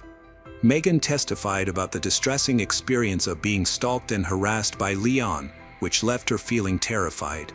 She called the police numerous times for help. She also provided testimony, describing the threats and emotional abuse she endured during their marriage, including a chilling remark from Leon that she would not be found if she left him. Despite the overwhelming evidence against him, Leon maintained his innocence, claiming he never intended to harm anyone and that the police had coerced him into making him sound guilty. His defense team argued that he only aimed to intimidate Megan and protect his future. However, the jury was not convinced and took just 2 hours to reach their decision. Leon Jacob was found guilty on 2 counts of solicitation of capital murder for his attempts to have Megan and Mac killed. He received a life sentence in prison and was fined $10,000, with the possibility of parole in 2047. As the verdict was revealed, a disturbing detail surfaced. Leon once mentioned to someone that this whole situation would make for an excellent movie. However, this was not a film. The consequences were real and painful. A child lost her mother, a community lost its trust, and 2 lives were nearly destroyed, all to protect a man who believed he could act without consequences. Thankfully, this time the worst outcome was averted just in time.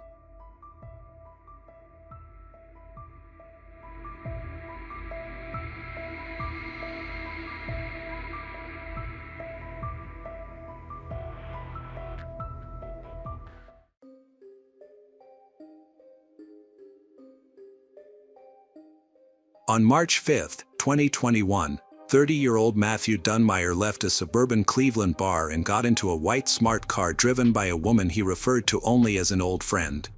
He told his group of friends that he planned to spend the weekend with her and then vanished. He never returned home the next day, ignored all calls, and his phone was found turned off. No one close to Matthew knew who this woman was, where they were headed, or why he had kept the meeting a secret. What began as a missing persons search quickly turned into a murder case. Matthew Dunmeyer was born on November 26, 1989, in Hudson, Ohio, to Tommy Lynn Dunmeyer and John Nelson McQuillan. His hometown was the picture of suburban America: well-kept homes, good schools, and a strong sense of safety. He grew up in that calm environment. From an early age, Matthew was drawn to music. His parents supported him. He started playing guitar at 6 and later learned other instruments. As a teen, he got into rock music and went to concerts with friends from elementary school. Academics weren't his strong suit. In high school, he did just enough to pass, showing little interest in schoolwork. After graduation, he chose not to go to college. Instead, he took a sales job at a local shop and stayed in town. At 20, he met a woman. A year later, they moved in together. Soon after, their son and daughter were born. Though he became a young father, those who knew him say he was a hands-on parent and a family man. He held a steady job, stayed in touch with friends, and lived an outwardly stable life. Chelsea Perkins was born the same year as Matthew and graduated from the same high school in 2009, though they weren't classmates. After earning her diploma, she joined the U.S. Coast Guard. She spent several years serving in Texas aboard a small vessel. During that time, she met her future husband.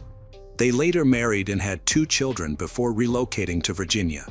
After leaving military service, Chelsea began working online, creating adult content under the alias Selena Savage. She opened an account on OnlyFans and promoted it via Instagram.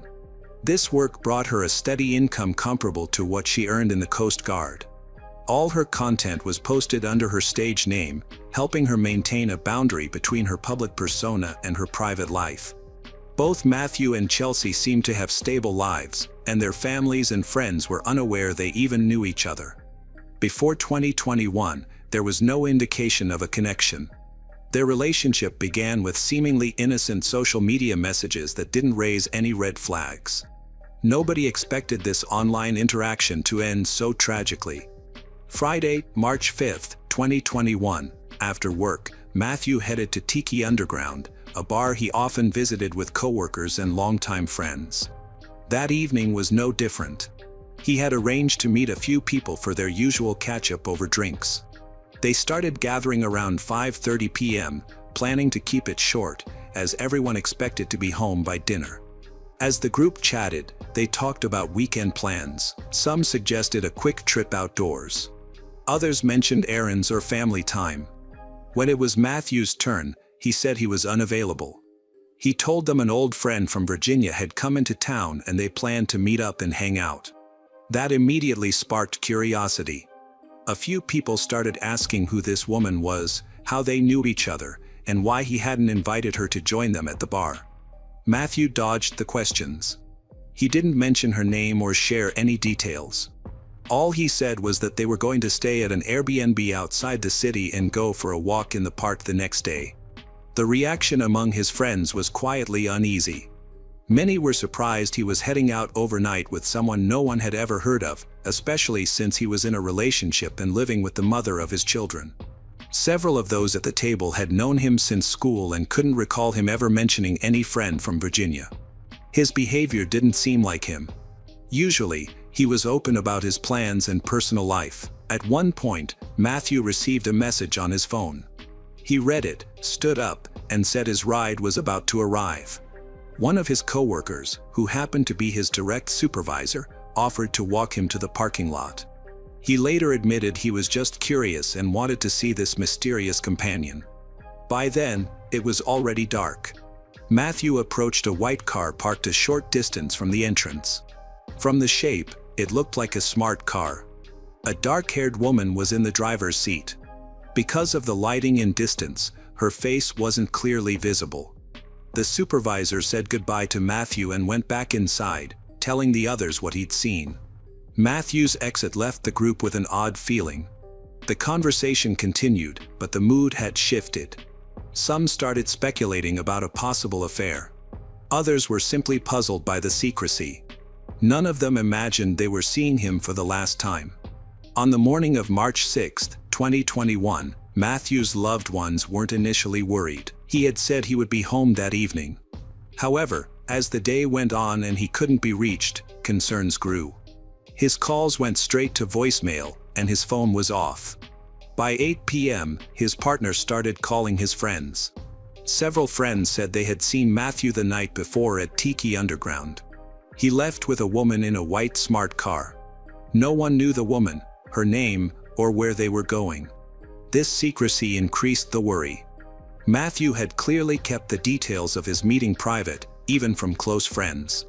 His partner had tried contacting him every way possible, but received no response. The last message he sent was at 10:49 p.m. the previous night.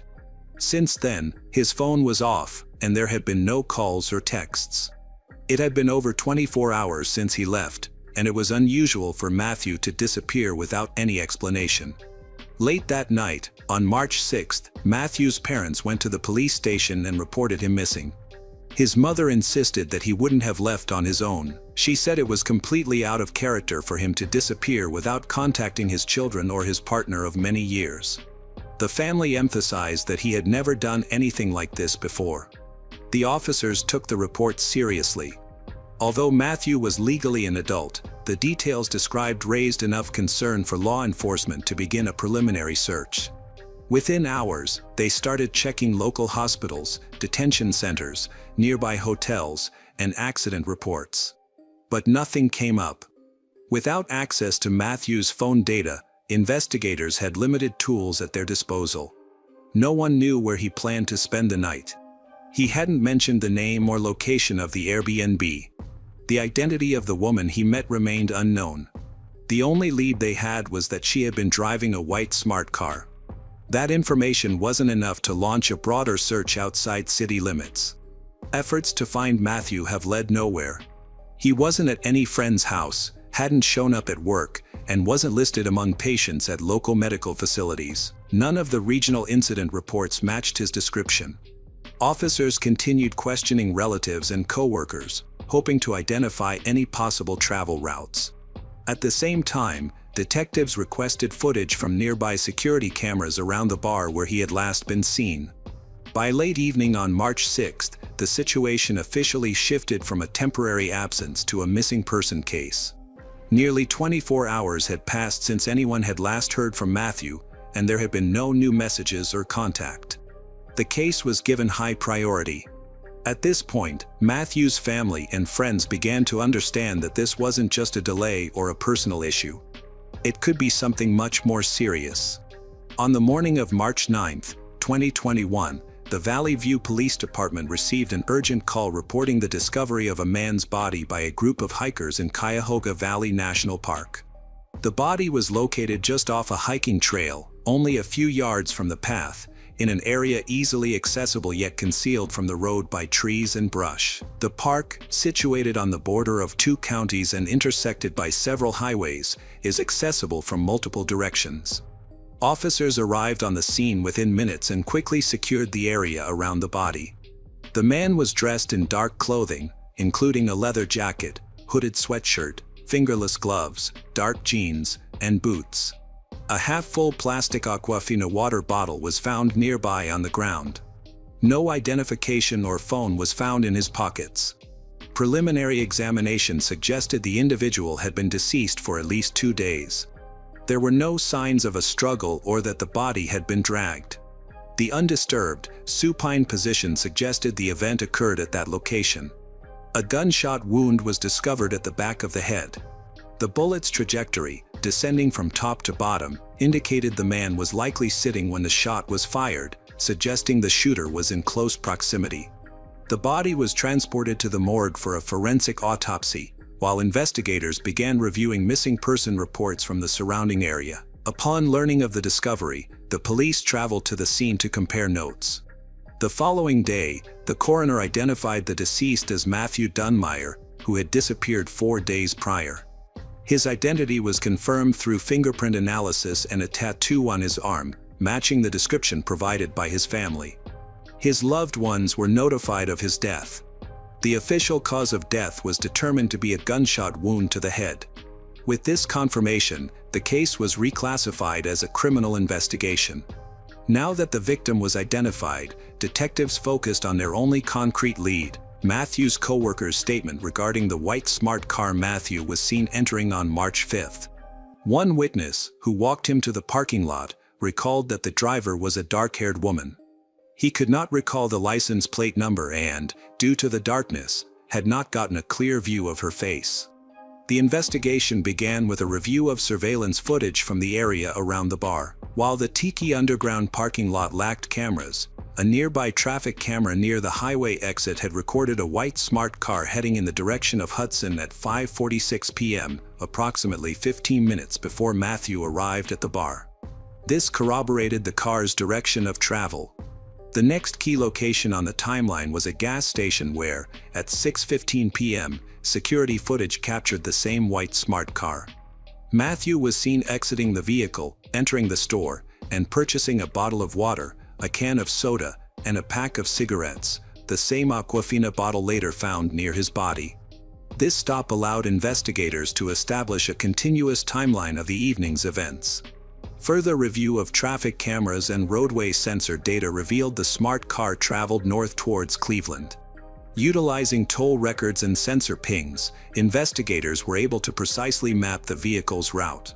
The vehicle arrived at a property rented through Airbnb on Ashbury Avenue, located in the eastern part of Cleveland. Police spoke with the property owner and showed him a photograph of Matthew. He confirmed that Matthew had stayed there for one night. Staff who serviced the home recalled that Matthew had arrived with a dark-haired woman. Following an official request to Airbnb, investigators received the booking information. The reservation had been made under the name Chelsea Perkins. A background check confirmed that Chelsea and Matthew had attended the same high school, though they had not maintained contact in recent years. None of Matthew's family or friends had ever heard of her. He hadn't disclosed to anyone his plans for the weekend. With her identity confirmed, police began gathering details about Chelsea and her current residence.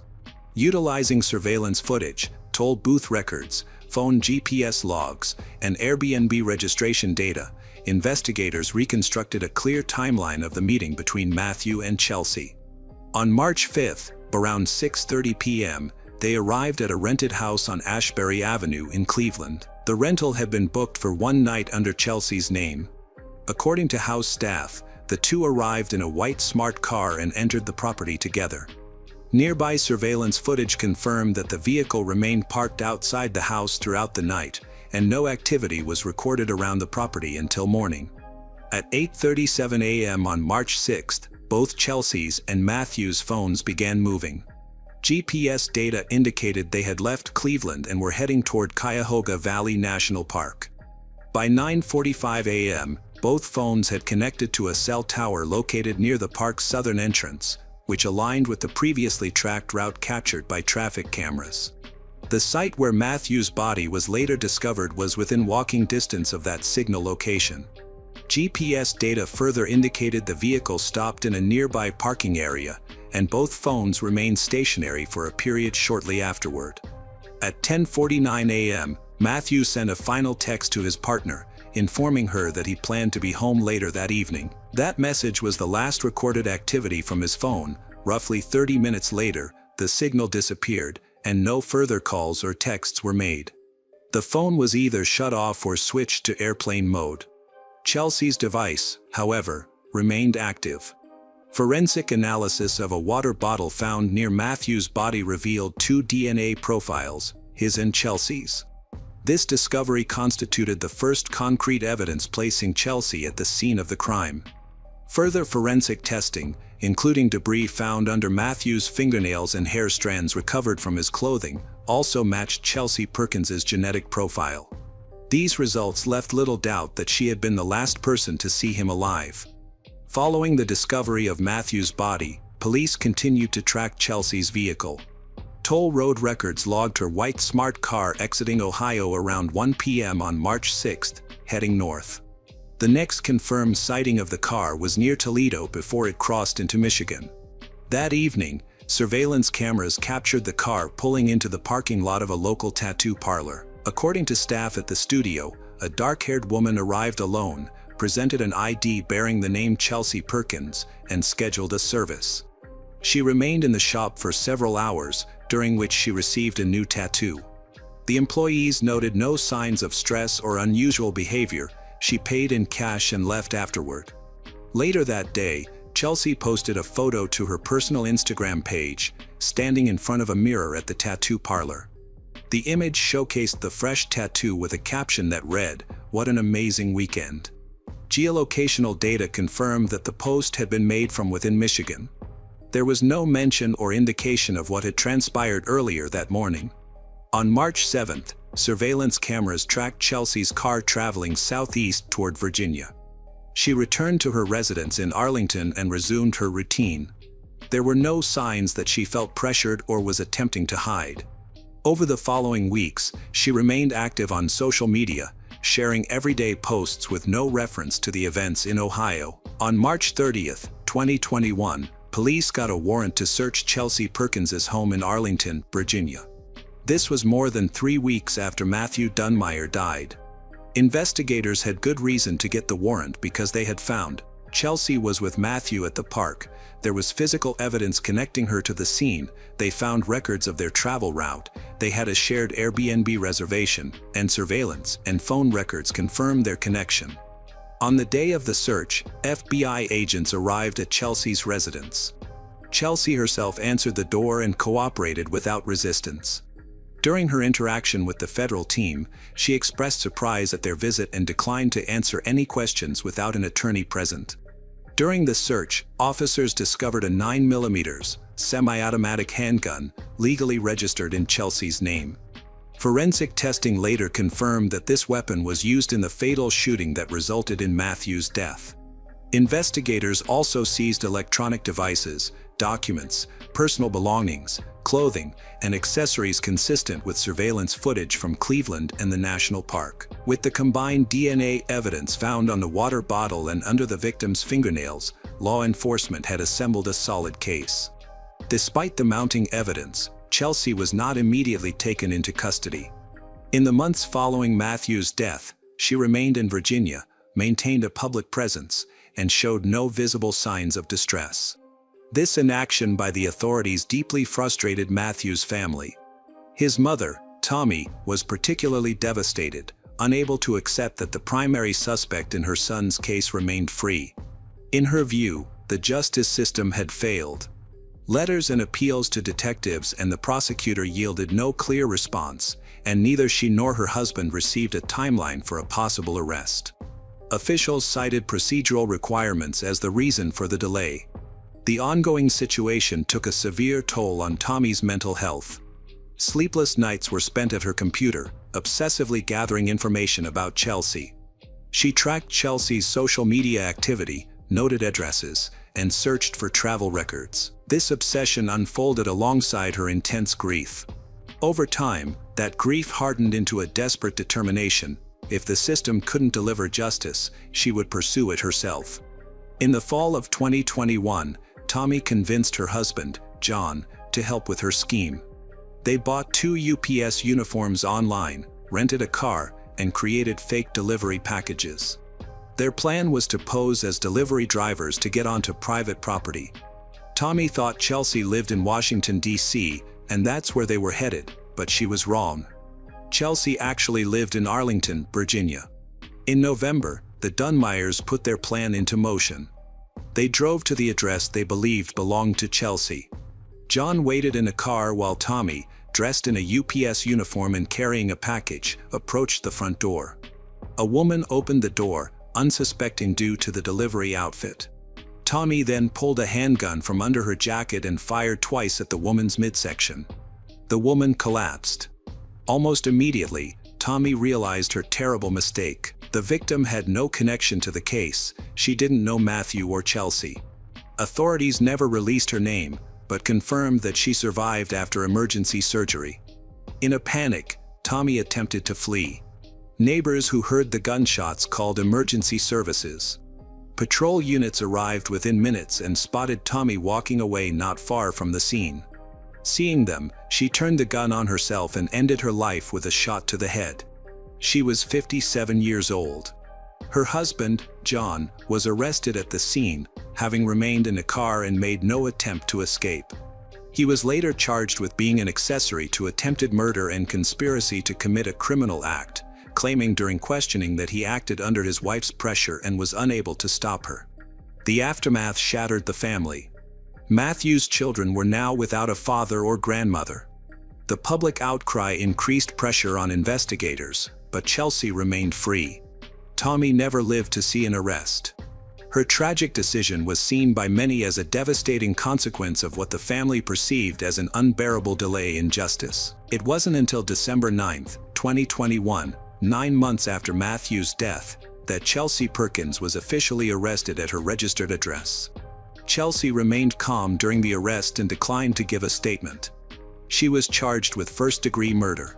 The court refused to release Chelsea on bail before her trial. This decision was based on the seriousness of the crime she's accused of, the strong evidence against her, and the possibility she might try to run away. Chelsea was kept in jail while awaiting trial. Her lawyers asked the court to reconsider the bail conditions, but the court stood by its initial decision. Prosecutors presented their case for trial. They provided a detailed indictment with supporting evidence, including witness statements, ballistics analysis, surveillance video, text message logs, Airbnb booking confirmations, and a timeline of Chelsea's digital activity. Between 2022 and 2025, the legal proceedings continued.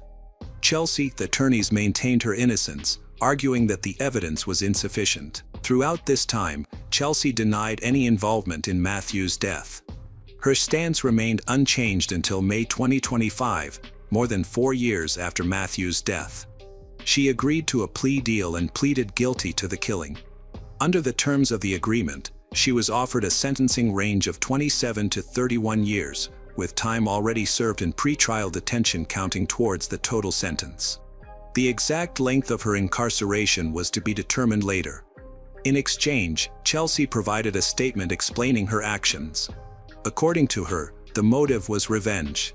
She claimed that in 2017, during a party in their hometown, Matthew had committed an act of aggression against her.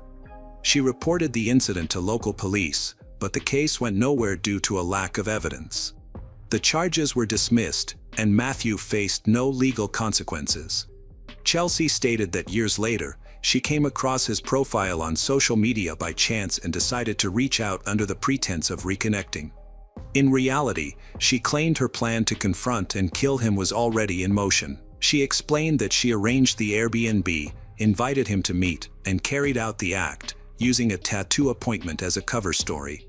Investigators were unable to verify her claims. Archived records did show a police report filed in 2017 in the same jurisdiction, but the case had been closed within 3 weeks due to insufficient grounds for criminal prosecution. No direct evidence of wrongdoing on Matthew's part was ever established. Matthew's family and friends rejected Chelsea's version of events, firmly believing he was incapable of such behavior. However, prosecutors did not formally challenge her account, as the main person involved was no longer alive to defend himself. The court acknowledged that the guilty plea avoided a lengthy jury trial. Chelsea Perkins faces 20 to 25 years in prison when she is sentenced on September 9, 2025. The motive behind the crime was never confirmed through independent evidence. Chelsea's statement remained the only account of what led to the act. Public opinion remained sharply divided. Some viewed her as someone who sought personal revenge for a past injustice, while others saw the crime as a calculated killing with no substantiated cause. No conclusion fully satisfied both sides.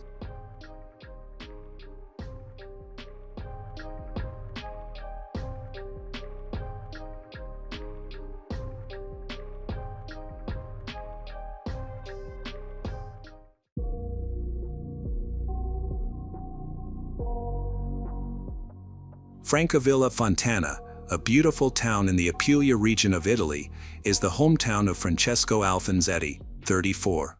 He seemed to lead a respectable and stable life as a surveyor, husband, and father of 3. In the eyes of his friends, neighbors, and colleagues, Francesco is a model man, devoted to his family and always knows how to balance work with his role as a husband and father at home. He cultivated the image of a man who cherished his family above all else. But behind that glitzy exterior, a secret is waiting to be revealed, changing the lives of many. For 3 years, Francesco had been secretly engaged to a 22-year-old dentistry student named Eleonora Salome. She was bright, loving, and deeply attached to him.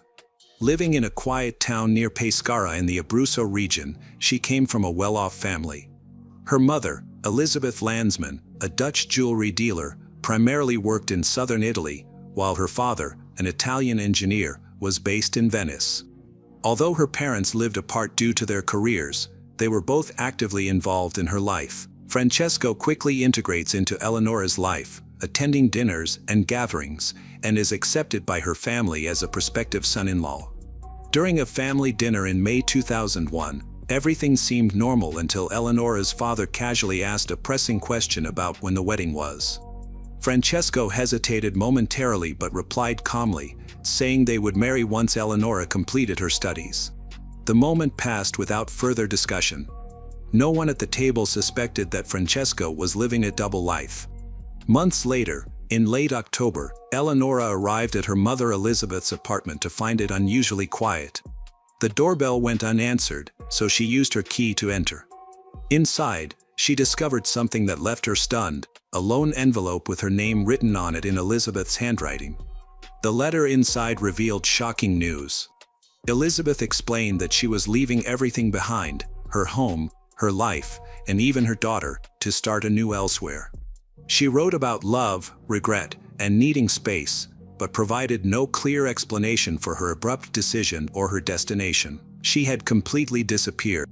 Panicked, Eleonora tried calling her mother, Elizabeth's, cell phone but found it unreachable. She immediately contacted her father in Venice. He was equally shocked. He assured Eleonora that there hadn't been any recent arguments or issues with Elizabeth, though he acknowledged that she often expressed frustration about their long-distance relationship. Nonetheless, he had never imagined she would simply vanish. The possibility of her seeing someone else was quickly dismissed. She had always been open with Eleonora, and concealing such a secret seemed unimaginable. As they struggled to piece together what had happened, one possible explanation arose. Perhaps Elizabeth's disappearance was a dramatic act of protest, a way to express her dissatisfaction with her circumstances. But as days turned into weeks, her silence grew more ominous. Desperate, Eleonora turned to Francesco, her trusted fiancé. He listened empathetically and reassured her, suggesting that Elizabeth's actions were likely temporary and that Elizabeth would eventually return once her emotions settled. However, Elizabeth didn't return. Days stretched into weeks, still no calls, no letters, no signs, only an unsettling absence. The mystery deepened when Eleonora received a postcard from her mother, Elizabeth, postmarked from Austria. The postcard, containing a brief message signed with Elizabeth's name, offered no clarity. Instead, it heightened Eleonora's confusion. Why had her mother fled without warning? Why send a postcard instead of making a call or writing a proper letter? The gesture felt distant, even cold, as though someone else might have written it. During this period, Francesco stood by Eleonora, an unwavering pillar of support. He comforted her through sleepless nights and the ache of uncertainty. Yet beneath her grief, Eleonora began to feel a growing sense of dread. Something about her mother's disappearance felt wrong. This was not a simple decision made on impulse by an overwhelmed woman. Her instincts whispered that something darker, more sinister, was at play. Meanwhile, hundreds of miles away in southern Germany, a terrible discovery is about to change everything. On the morning of November 6, 2001, in a remote mountainous area, a local woman was driving on a road that was still wet from the previous night's rain. In the early morning light, she noticed something unusual on the otherwise quiet stretch of road. At first, it appeared as a strange, indistinct shape on the asphalt. But as her car drew closer, a sense of dread overtook her. Lying lifeless in the middle of the road was the body of a woman.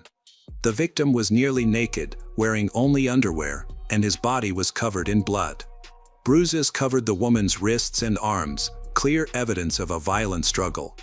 Her face was so severely disfigured that her identity was unrecognizable. When investigators arrived shortly afterward, it became evident that this was no ordinary hit-and-run accident. The victim had been savagely attacked until she lost consciousness and then repeatedly run over by a vehicle. Whoever was responsible hadn't just tried to end her life, they had attempted to erase her. Near the body, investigators found a pair of earrings but no other personal belongings. There was no purse, no identification, and no clothing beyond her underwear. The perpetrator appeared to have taken careful steps to delay her identification. However, the earrings appeared to have been left behind unintentionally, perhaps by the perpetrator in a hurry to leave. Later that day, an autopsy was performed. The victim was estimated to be between 25 and 30 years old, and the cause of death was determined to be internal bleeding resulting from severe trauma to her organs, consistent with being repeatedly run over. She had died just a few hours before her body was discovered. One additional detail came to light during the autopsy. The victim had been pregnant and given birth at least once in the past. While this provided a small lead for investigators, they still needed more evidence. Forensic testing was ordered, but the results would take time. Luckily, investigators soon caught a break. That same morning, a passerby walking about 30 meters from the crime scene discovered a plastic bag discarded near the riverbank. Inside, they found women's clothing. Sensing something unusual, they alerted the police. Upon examining the items, authorities confirmed they belonged to the same woman. A bra in the bag matched the lingerie she had been wearing. Every piece of clothing, its style, size, and labels, was identified as hers. In particular, the labels on the clothes were all from Italian brands, suggesting that the victims may have been Italian or had connections to Italy. A special investigative team was promptly assembled, and their first priority was identifying the victim. Despite scouring missing persons databases in both Germany and Italy, no matches were found. Even after expanding the search to 48 countries, they still found no clues. The woman appeared to have been wiped clean of all traces, no name, no identity, no missing person record. Investigators held on to one glimmer of hope: DNA recovered from beneath the victim's fingernails. This suggested she had fought back during the violent struggle, possibly injuring her attacker. However, the DNA did not match any profiles in either national or international databases, which implied that the perpetrator had no criminal record, or at least no documented one. Days turned into weeks, and weeks turned into months. Despite exhaustive efforts, the victim's identity remained unknown. Com ko bao tsao nao vi nuoi mat tich de lam man moi, kak na ju tra roi veo bitak. The woman had become a chilling symbol of how someone could simply vanish from the world without leaving a trace. As frustration mounted, investigators decided to revisit their forensic analysis. Could the victim's age estimate have been incorrect? A second evaluation was ordered. This time, forensic experts concluded she was closer to 45 years old, not in her late 20s or early 30s as initially thought. Unfortunately, this significant adjustment did not lead to any new leads. Missing persons databases continued to yield no results. As a final effort, authorities turned to the public for assistance. A facial reconstruction based on the structure of the victim's skull was prepared, creating a post-mortem likeness of her. The image was widely circulated in both German and Italian media, including newspapers and popular true crime programs, in the hope that someone might recognize her. Tragically, no one did. 9 months after the body was discovered, in August 2002, the Special Investigative Commission was officially disbanded, and the case was handed over to a team of just 3 officers. Despite the large amount of work and the long time that has passed, they still cannot ignore the mystery surrounding the identity of the unknown woman. She was well-dressed, wearing expensive clothes that suggested a life of comfort and privilege. Yet, no family, friends, or colleagues had come forward to claim her. Why? The investigators pressed on, focusing on the limited evidence they had left: her clothing. One item stood out: her jacket. It wasn't mass-produced, and the label revealed it came from a small Italian fashion brand. Through painstaking research, the officers discovered only 14 jackets had been made with that specific label and design. However, progress soon hit a roadblock. The Italian company that made the jacket refused to share its customer records.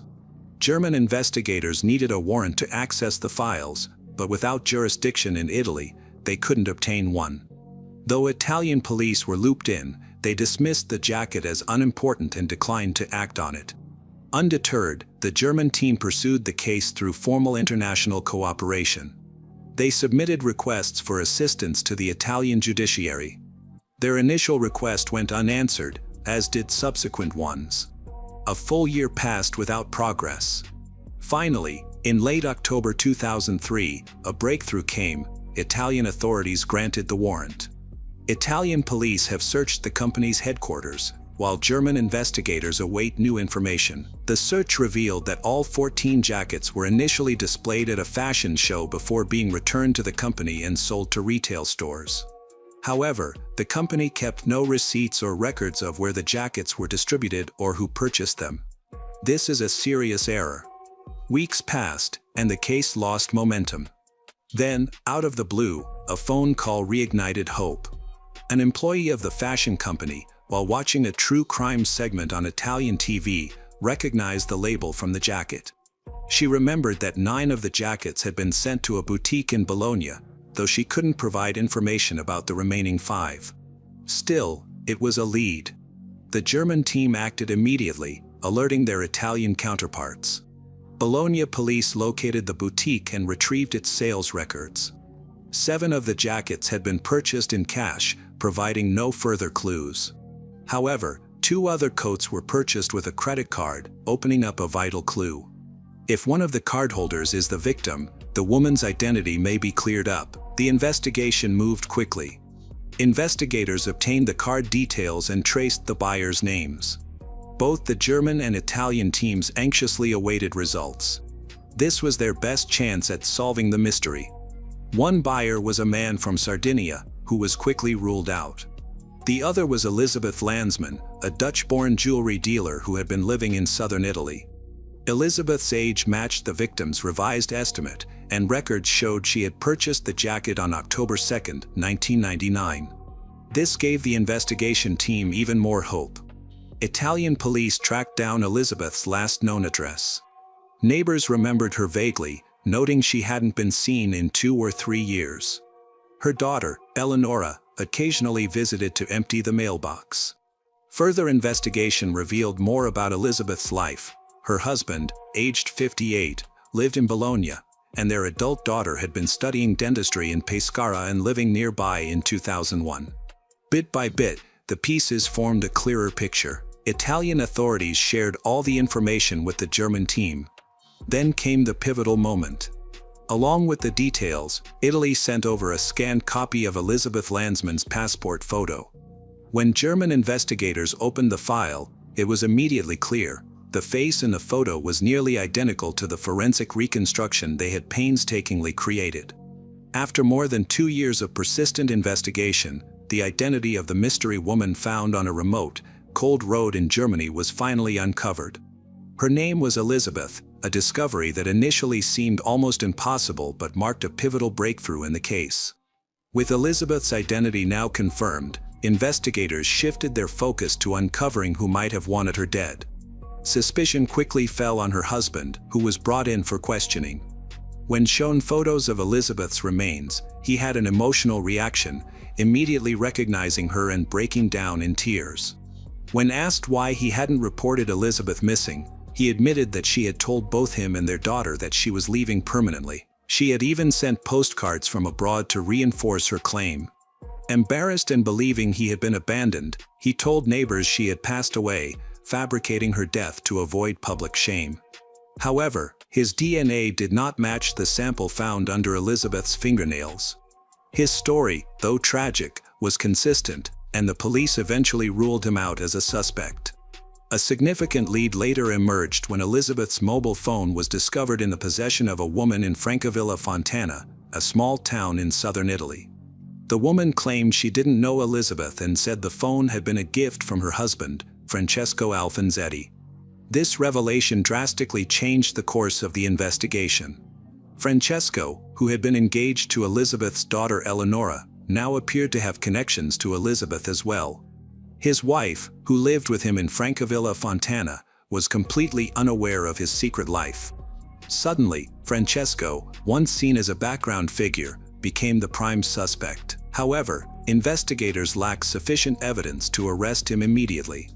They arranged a formal interview with Eleonora to gather more information. The interview was scheduled for Sunday, January 18, 2004, but it never took place. On Saturday, January 17, Eleonora was found dead. Francesco, who was present at the time, alleged that he had tried to stop her and begged her not to harm herself. However, the circumstances surrounding her death appear to be extremely unusual.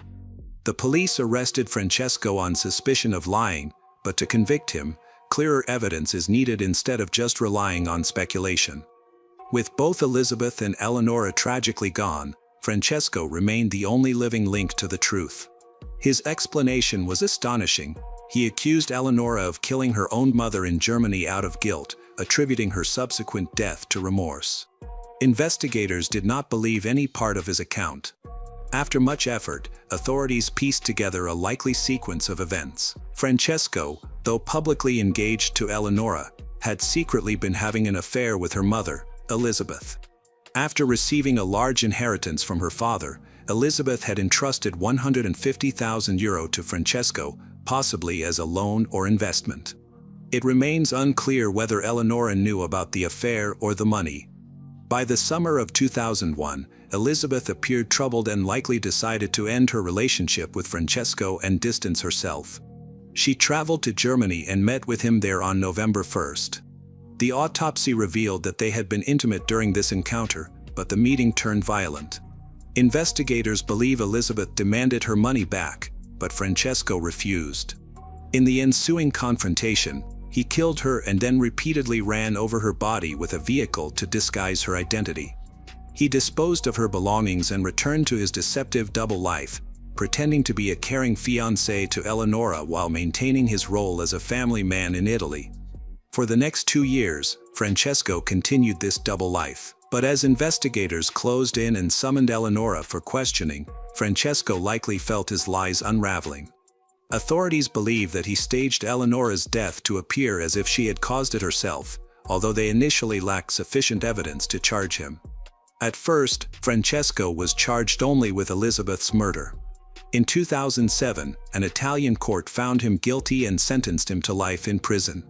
In 2009, new evidence emerged, allowing authorities to charge him with Eleonora's murder as well. By 2011, the court convicted him of both murders, resulting in a second life sentence. The layers of lies and betrayal were finally exposed. Francesco Alfonsetti has ruthlessly taken 2 lives, and now his fate is sealed, a life behind bars.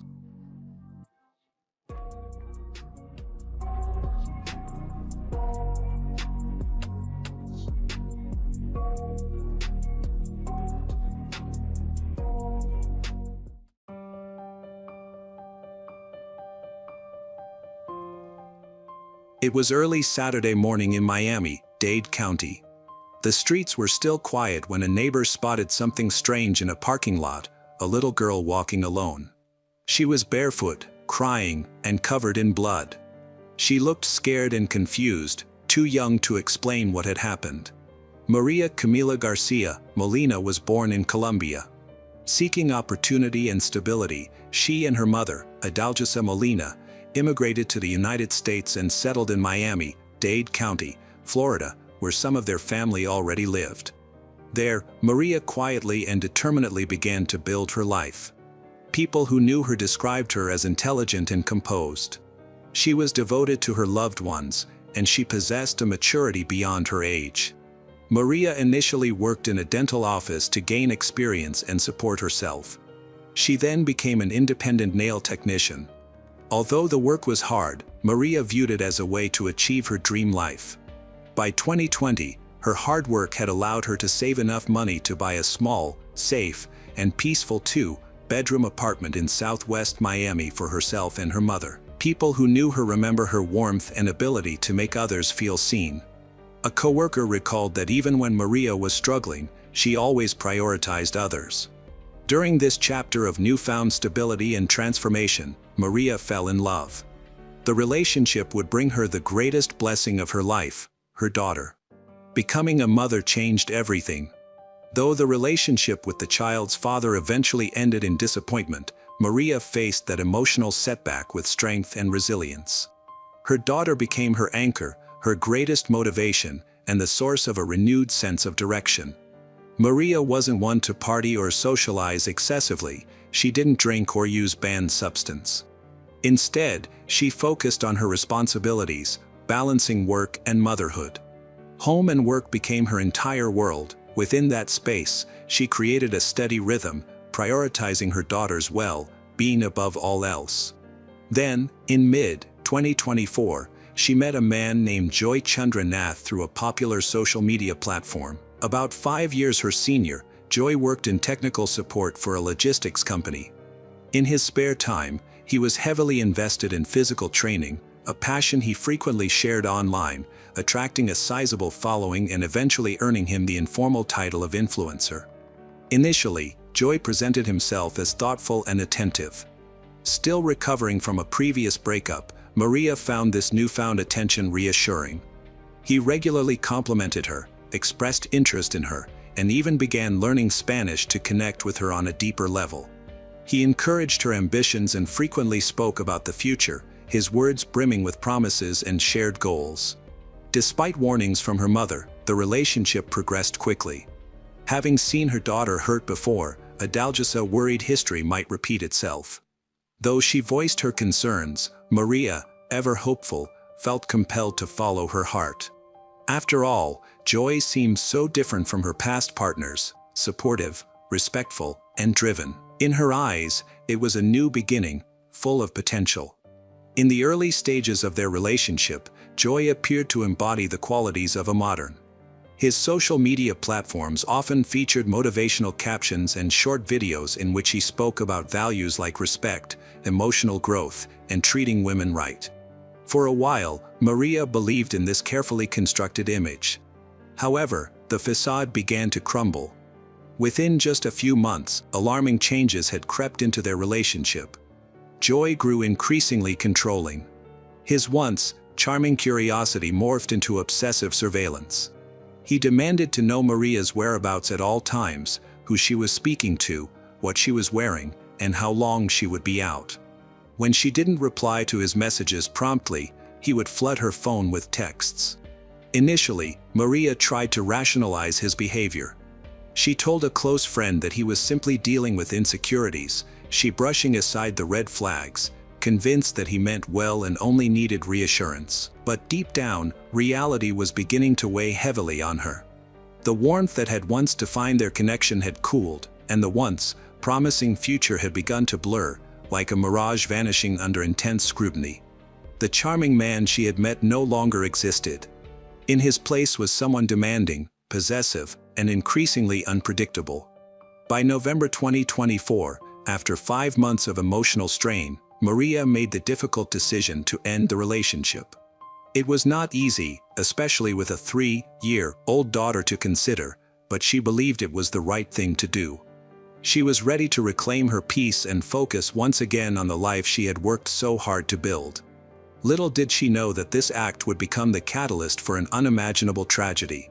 The morning of Saturday, April 26, 2025, began like any other. As the first light crept across the Miami-Dade County skyline, Maria left her apartment with her daughter. It was early, quiet. Around 7 a.m., a neighbor in a nearby residential complex noticed a small child wandering through the parking lot. The sight stopped them in their tracks. The little girl was barefoot, disoriented, and visibly distressed. Her tiny body was smeared with blood. Her hands were outstretched, her cheeks streaked with tears, and her face marked by pure terror. She cried out, wordlessly expressing her fear in every movement. Then came the shocking realization: this child was the granddaughter of Adalgisa, a woman who lived in the Twin Lakes complex. The neighbors scooped her up and rushed her to Adalgisa's home. When Adalgisa saw her granddaughter at the door, her heart sank. The child was trembling, her pajamas soaked in blood. She couldn't say much, but her appearance spoke volumes. Desperate to ensure the girl wasn't physically harmed, Adalgisa quickly inspected her. Mercifully, the blood wasn't hers, but that realization only deepened Adalgisa's dread. If the girl was unharmed, whose blood had covered her? Panic rising, Adalgisa began frantically searching for Maria. But as she searched, her daughter was nowhere to be found. The minutes stretched endlessly. Finally, she saw a police officer patrolling nearby. Waving him down, she explained the urgency of the situation. Her daughter was missing, and her granddaughter had turned up alone, covered in blood. After receiving the distressing account from Adalgisa and seeing the child's state, the responding officer immediately called for backup. While the full scope of the situation was not yet known, the Vulnerable Victims Unit was activated, and an initial investigation was launched, initially looking into possible child neglect simply because the child had been found alone, bloodied, and terrified. Officers knew something was wrong, but they did not yet know how wrong. Police cars were sent to the family's home and neighborhood. Officers searched the streets for any sign of Maria. Soon, the family's and investigators' worst fears came true. Just a few blocks from Maria's apartment building, officers found a silver car that looked suspicious. It was parked on the side of the road, but something seemed wrong, especially after they saw reddish stains on the front passenger seat. The case was no longer just about a missing person, it was now a potential crime scene. The car doors were forced open, revealing a horrifying scene. Maria Camila's lifeless body was in the back seat, covered by a cloth. She was only 24 years old. Paramedics arrived and pronounced her dead at 6:25 p.m. The initial examination showed she had been stabbed multiple times in a brutal and frenzied attack, with wounds on her neck, arms, and torso. She had been trapped and defenseless in the car during her final moments. Crime scene tape was put up, and forensic teams began their work. News of the young woman's murder quickly spread, shocking the community. Residents came out of their homes in disbelief, watching as police officers marked evidence and the media arrived. One resident, visibly upset, told reporters that she had seen the car from her window for hours but had no idea what it contained. Before Maria's death, she had been living in fear for weeks. Even before the official investigation, her mother, Adalgisa, suspected who might be responsible. Her suspicions were confirmed when detectives interviewed Maria's young daughter. The daughter, despite her age, provided crucial information. She told investigators that a man named Joy had hit her mother on the head. This statement, along with other evidence, focused the investigation on Joy Chandranath, a man Maria Camila had once trusted but later left. It quickly became clear that Joy was not handling the breakup well. After their relationship ended, he started appearing unexpectedly at Maria's locations. Sometimes he brought gifts like flowers and chocolates. Other times, he was seen waiting in parking lots. Court records show that one day, Maria Camila saw him near her car after work. When she texted him to ask why he was there, he gave a vague answer about leaving her a surprise. She then discovered an Apple AirTag hidden on her car, which was obviously meant to track her. This discovery horrified her. By early 2024, the harassment against Maria had become so severe that she reported it to the police. She filed a complaint, fearing Joy's behavior would escalate to violence. A temporary restraining order was issued. However, Joy violated the order. On January 21st, Maria saw Joy following her while she was walking with her daughter, and she quickly left the area. The day before, January 20th, Joy had allegedly approached her in a store parking lot, claiming it was a chance encounter. Then, on January 29th, Maria's grandmother and uncle were walking the family dog when it suddenly lunged at someone hiding near the trash cans behind a neighbor's house. That person was Joy. When questioned, he said he was bringing food to Maria and her daughter. On February 28th, the temporary restraining order was lifted. Local news reports claimed this was because Maria didn't attend the next court hearing. However, her mother said the court refused to extend the order because there wasn't enough evidence to justify keeping it in place. Whatever the reason, the dismissal removed the sole legal obstacle separating Maria from a man who was becoming increasingly obsessed with her. The situation worsened the Friday before the murder when Joy confronted Maria and her new partner at a local mall. Authorities believe this confrontation increased tensions and sped up the events leading to the violence. This tragic case follows a familiar pattern. Warning signs were ignored, the legal system was overwhelmed, and the victim's pleas for help went unanswered. Maria had recognized the danger and sought protection for herself and her child, but ultimately, she couldn't prevent the tragedy. Adalgisa recalls that while she never saw any physical harm inflicted on her daughter, she did notice significant changes in her behavior after Maria spent time with Joy. Maria, who was once energetic and lively, became emotionally exhausted and withdrawn. This change was too noticeable to disregard.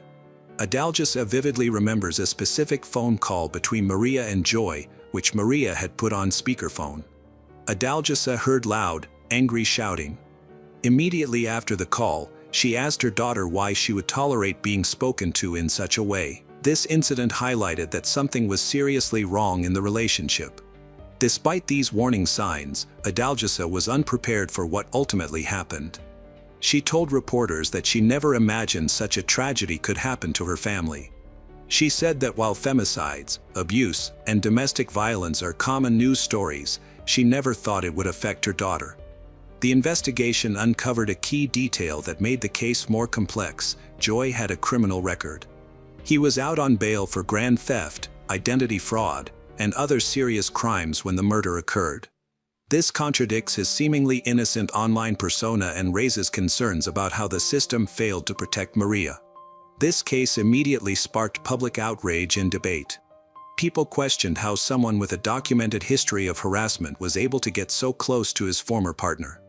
They wondered why her previous police report wasn't taken more seriously, and why she wasn't given any additional protection after her restraining order ran out. Adding to the horror, Maria's young daughter was deeply affected by this violent act. She not only saw her mother's last moments, but she was also left alone, crying, covered in blood, and traumatized. After the tragic loss of Maria, the Garcia family faced the overwhelming task of rebuilding their lives while simultaneously arranging her funeral.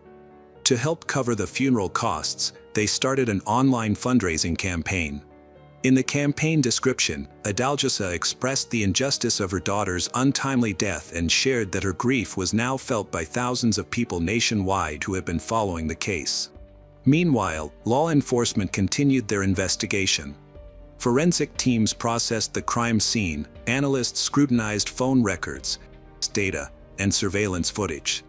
In the early hours of Sunday, April 27th, investigators noticed a black car circling the area where Maria's body was discovered. The car's headlights were off. Officers stopped the vehicle and identified the driver as Joy. They observed that Joy had fresh scratches and bruises on his arms, face, and neck, suggesting a recent struggle.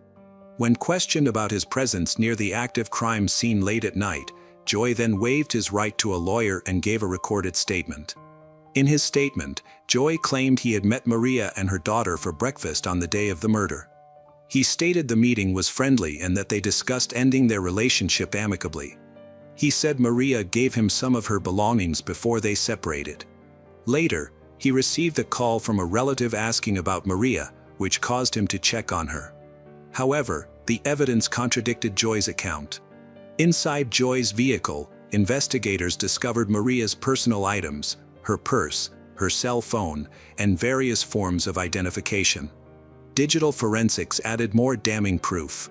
Data from her cell phone showed a travel pattern that mirrored Joy's movements from her home to his residence and then back to the area where her body was ultimately found. On April 28, 2025, Joy Chandranath, then 29 years old, was formally charged with second-degree murder and child abuse.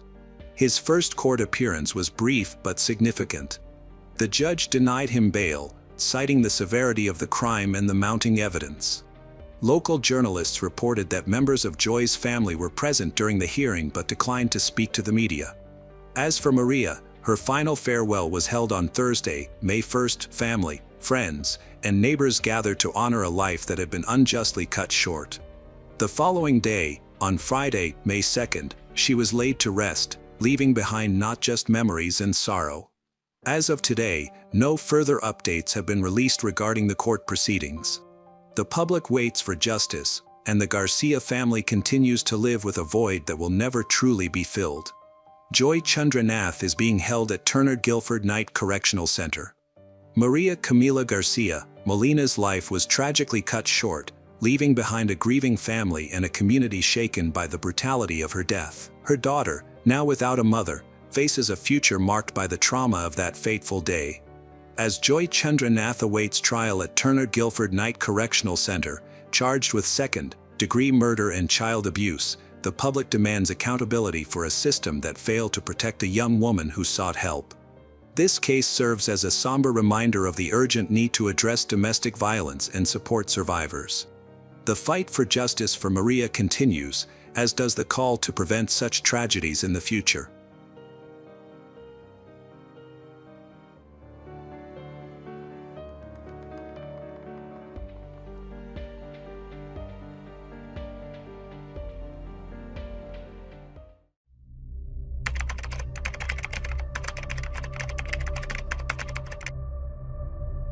That night, Keith Green went out to attend an important meeting, not knowing it would be the last time he would be seen.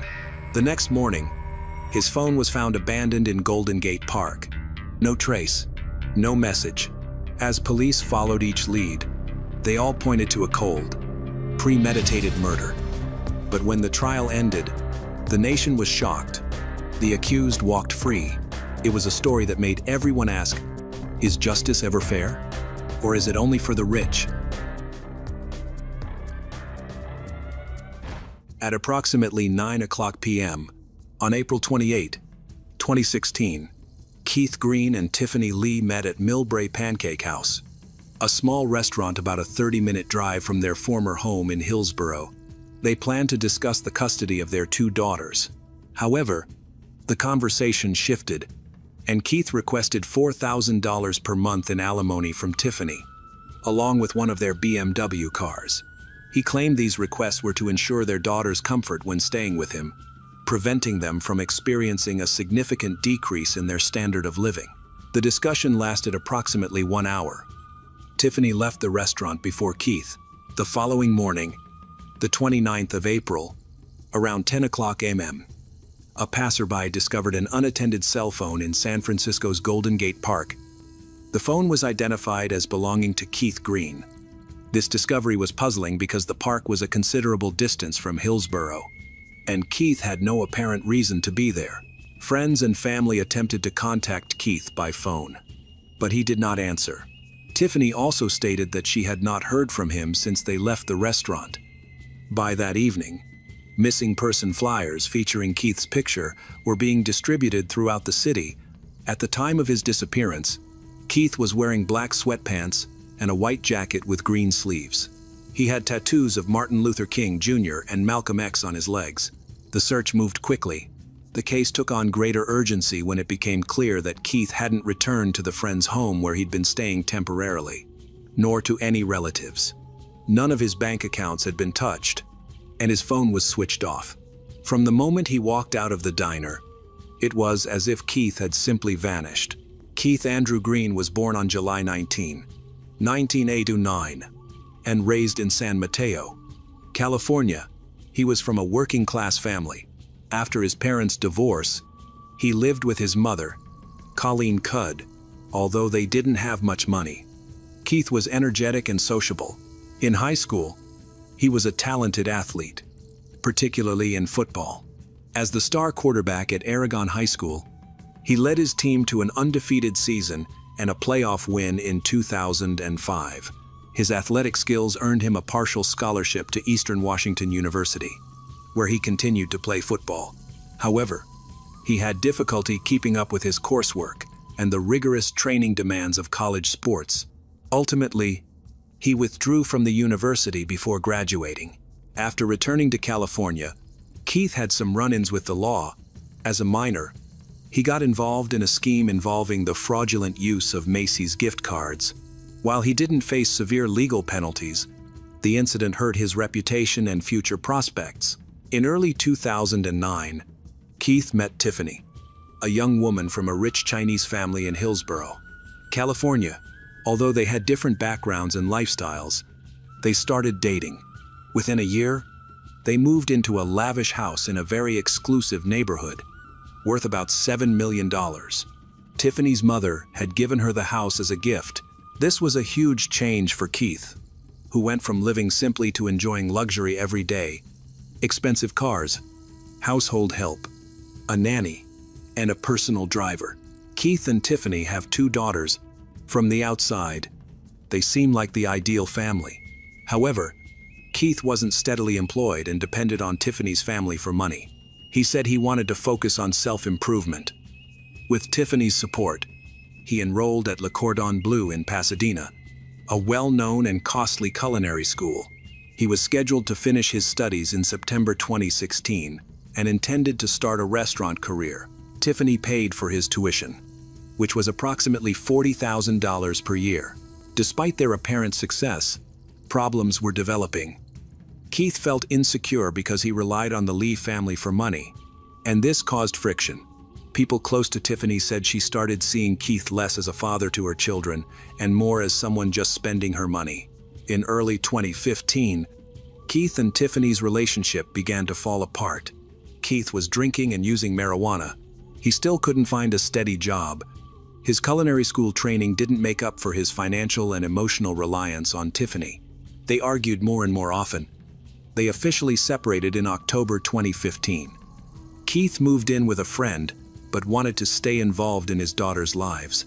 He also tried to maintain their previous lifestyle, possibly for both their benefit and his own. However, Tiffany controlled most of the money and decisions, which made Keith feel increasingly disconnected and saddened. To better understand the story, let's learn about Tiffany's life. She was born in Beijing, China. Tiffany grew up in a wealthy family whose primary business was real estate.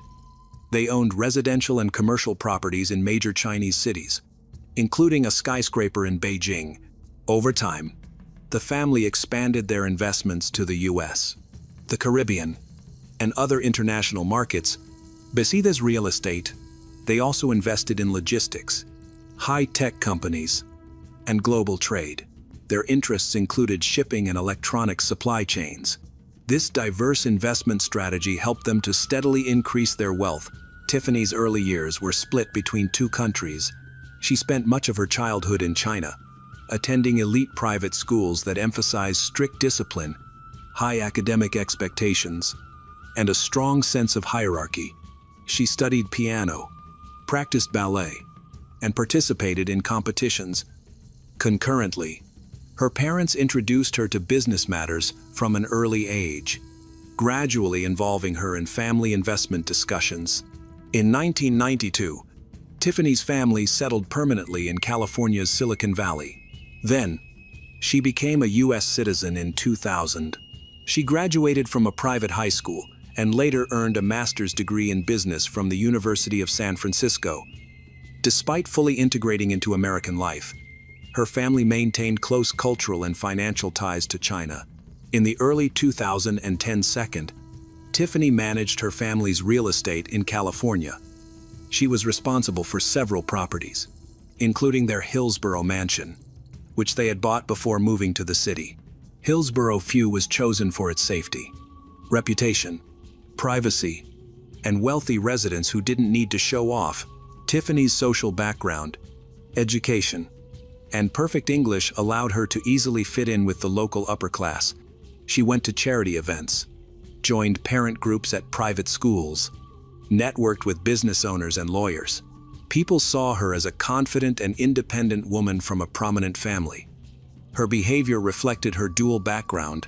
She was reserved, strategic, but also friendly in public, and very disciplined in business. Tiffany was an only child, so she felt immense pressure from her parents. They expected her to inherit the family business, expand it internationally, and secure its future. Tiffany shaped her life around these expectations. She stayed out of trouble, avoided attention, and showed no desire to break free from her family's wealth. Instead, she worked hard to be seen as someone dedicated to protecting and increasing their fortune. Having a dual cultural identity was both beneficial and challenging for her. She was able to leverage the advantages of both Chinese discipline and American adaptability. However, the strong expectations of her family sometimes conflicted with her own desires. This created tension in her romantic relationships, particularly when her partners didn't meet her family's approval. Tiffany started a relationship with Kaveh Bayat. Tiffany said this happened after she and Keith had broken up for good. However, others said she was seeing Kaveh Bayat while she was still with Keith. When Keith learned about Kaveh Bayat, it made his conflict with Tiffany much worse. Kaveh Bayat then moved into the house where Keith used to live with his daughters, which Keith felt was a deliberate provocation. Their relationship became even more hostile, with Tiffany and Keith constantly arguing and accusing each other of manipulating the situation. There were also rumors that Keith threatened to reveal damaging information about Tiffany, possibly about her new relationship or business dealings, unless his demands were met. These threats made it impossible for Tiffany and Keith to cooperate in any way. Keith was in a difficult position. He lacked a stable job and home, and struggled to see his daughters regularly. Many people doubted his sincerity. He openly expressed his frustration and desperation, but he remained determined to be part of his daughters' lives. Even as his situation worsened, he stayed in California to be near his children, refusing to move in with family elsewhere. By the end of April 2016, despite appearing to communicate, Keith and Tiffany no longer trusted each other. They saw each other as opponents with conflicting goals. From the very start of the investigation into Keith Green's disappearance, Tiffany Lee was considered a possible person of interest. However, concrete leads only emerged after the interrogation of Olivier Adela, a close associate of Tiffany, and her new partner, Kaveh Bayat. Olivier, a former MMA fighter and owner of a transportation company, had initially been hired as a personal trainer and later as a bodyguard. He would become a key figure in revealing the events leading to the crime. During questioning, Olivier confessed in detail to the crime. He admitted he wasn't there when it happened, but knew who did it and how. He said that on the 28th of April, 2016, he followed Tiffany and Keith after they left the Millbury restaurant. Tiffany was driving, with Keith as a passenger. GPS data confirms Olivier's statement that he followed them that night, contrary to Tiffany's original story, that she dropped Keith off somewhere along the way. Olivier stated that she took Keith all the way to her house in Hillsborough. Investigators believe the crime occurred at Tiffany's home. Olivier claims he was driving behind them but didn't participate in the crime, though he knew it was going to happen. Kaveh Bayat claims he shot Keith in the head with a 9mm handgun in the garage of their home. Blood evidence in the garage and one of the family's cars confirmed Keith was there. After the shooting, the body was put in a vehicle. The following day, Tiffany and Kaveh asked Olivier to get rid of the body. Olivier agreed because he felt he was already too involved and saw it as repayment for the money, gifts, and loyalty they had given him.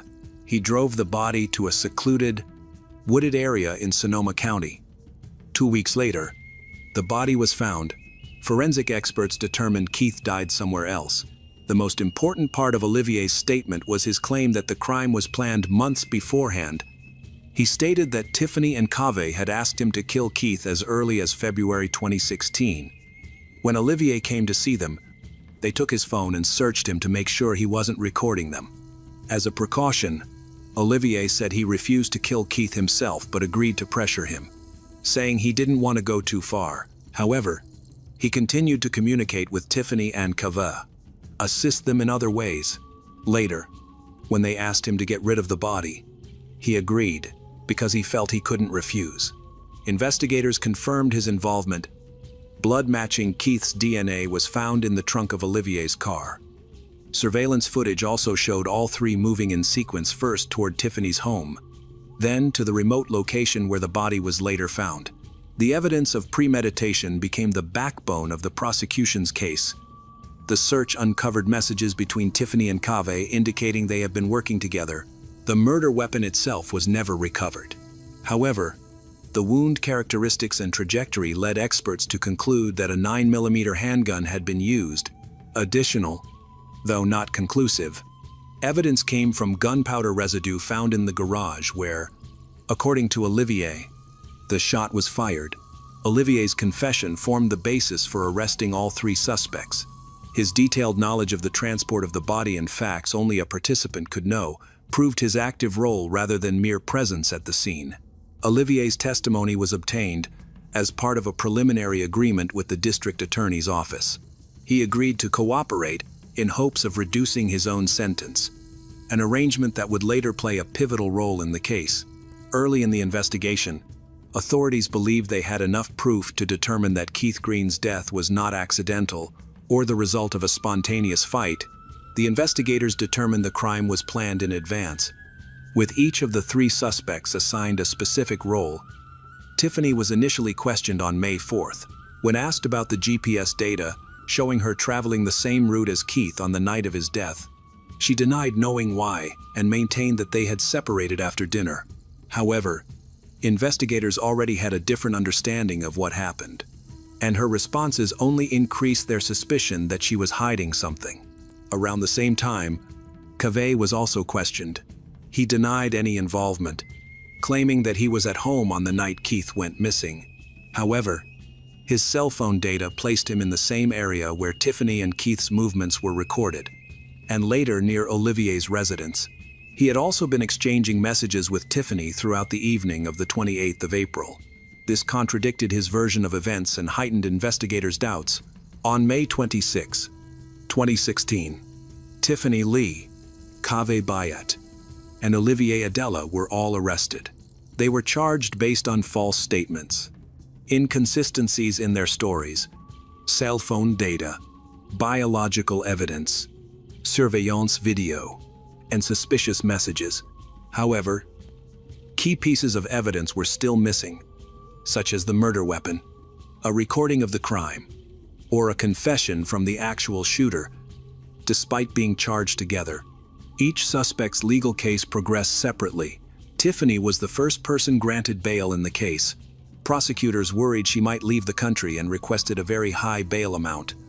Because Tiffany had dual citizenship in the US and China, substantial financial assets, and property in other countries, the court set her bail at an unusually high $35 million. This was one of the largest bail amounts ever in San Mateo County. California law allows a defendant to be released by paying 10% of the bail in cash, with property covering the rest. Within 2 weeks, Lee's family raised the money by using California real estate as collateral and paying some of the amount in cash. Tiffany was released on June 8, 2016, and was monitored electronically and not allowed to leave the country. The public responded quickly and strongly. Newspapers and social media buzzed with discussions about whether the situation was fair. A wealthy woman, accused of planning a crime in advance, was allowed to go home. Meanwhile, the other 2 defendants stayed in jail. Activists, the victim's family, and people fighting for equal rights claimed this case showed how much better options rich people have compared to everyone else. Articles started to ask if the justice system could ever be truly fair, if being rich could buy your freedom. As the trial approached, the prosecution faced a significant hurdle. They had no direct physical proof linking Tiffany to the crime. Instead, their case relied on circumstantial evidence, including messages, witness statements, traces of blood, but no murder weapon, crime scene video, or Tiffany's fingerprints at the location. Their main task was to present this indirect evidence in a compelling way. The defense attorneys presented a different argument. Tiffany's lawyers claimed the case was based on guesses, not proven facts. They highlighted that Tiffany's DNA wasn't found in the garage where the crime supposedly happened, and there were no fingerprints or a murder weapon linking her to it. They stated that there was no clear evidence connecting her to the crime. They also expressed worry about prejudice, implying that people suspected her because of her ethnicity and wealth. Cavey's defense relied on similar arguments: insufficient evidence, no direct link between him and Keith's body, and no trace of his biological material at the suspected crime scene. His lawyers emphasized that simply exchanging text messages with Tiffany could not be equated with carrying out the crime. For Olivier, the strategy was different. His decision to cooperate as a witness strengthened the prosecution's case, but also created a vulnerability. His testimony could be seen as the result of pressure or an attempt to avoid prison time. From the very beginning, even during the initial hearings, it was obvious that the trial would be a major event. The case involved sensitive topics like violent death, family arguments, money, immigration, legal strategies, and unfair social differences, which were sure to attract a lot of public interest. Both the prosecution and defense used all available legal, financial, and media resources to try to win. Under the court's guidance, Tiffany stayed out of the public eye and only communicated through her lawyer's official announcements. Cavey and Olivier remained in jail awaiting trial. Although their cases were initially separate, they were combined into one trial. This allowed the prosecutors to present a single, coherent explanation of the crime. The main trial in the Keith Green case began that September in San Mateo County Superior Court. Tiffany and Cave were the defendants, with Olivier's testimony forming the backbone of the prosecution's organized conspiracy theory. According to prosecutors, the motive was Tiffany's desire to eliminate a former partner she saw as a threat to her reputation and financial stability. Olivier's testimony was the most important part of the trial. Under oath, he confirmed Cave and Tiffany involvement in the alleged plot. However, during cross-examination, the defense exposed inconsistencies. For example, he couldn't clearly explain why, after Keith's death, he first drove home and only later returned for the body. The absence of definitive proof placing him face-to-face with Tiffany and Cave at the moment of the crime was another weakness. Questions also arose regarding Olivier's finances. A search of his home uncovered $30,000 in cash and expensive items, including a watch that had belonged to Keith. Olivier claimed the money came from his work and personal savings. But this explanation was met with skepticism. The defense argued that he could have been more than an accomplice, possibly even the direct perpetrator. Acting alone, the prosecution maintained that the evidence formed a clear chain motive: planning, execution, concealment, and coordinated actions by the participants.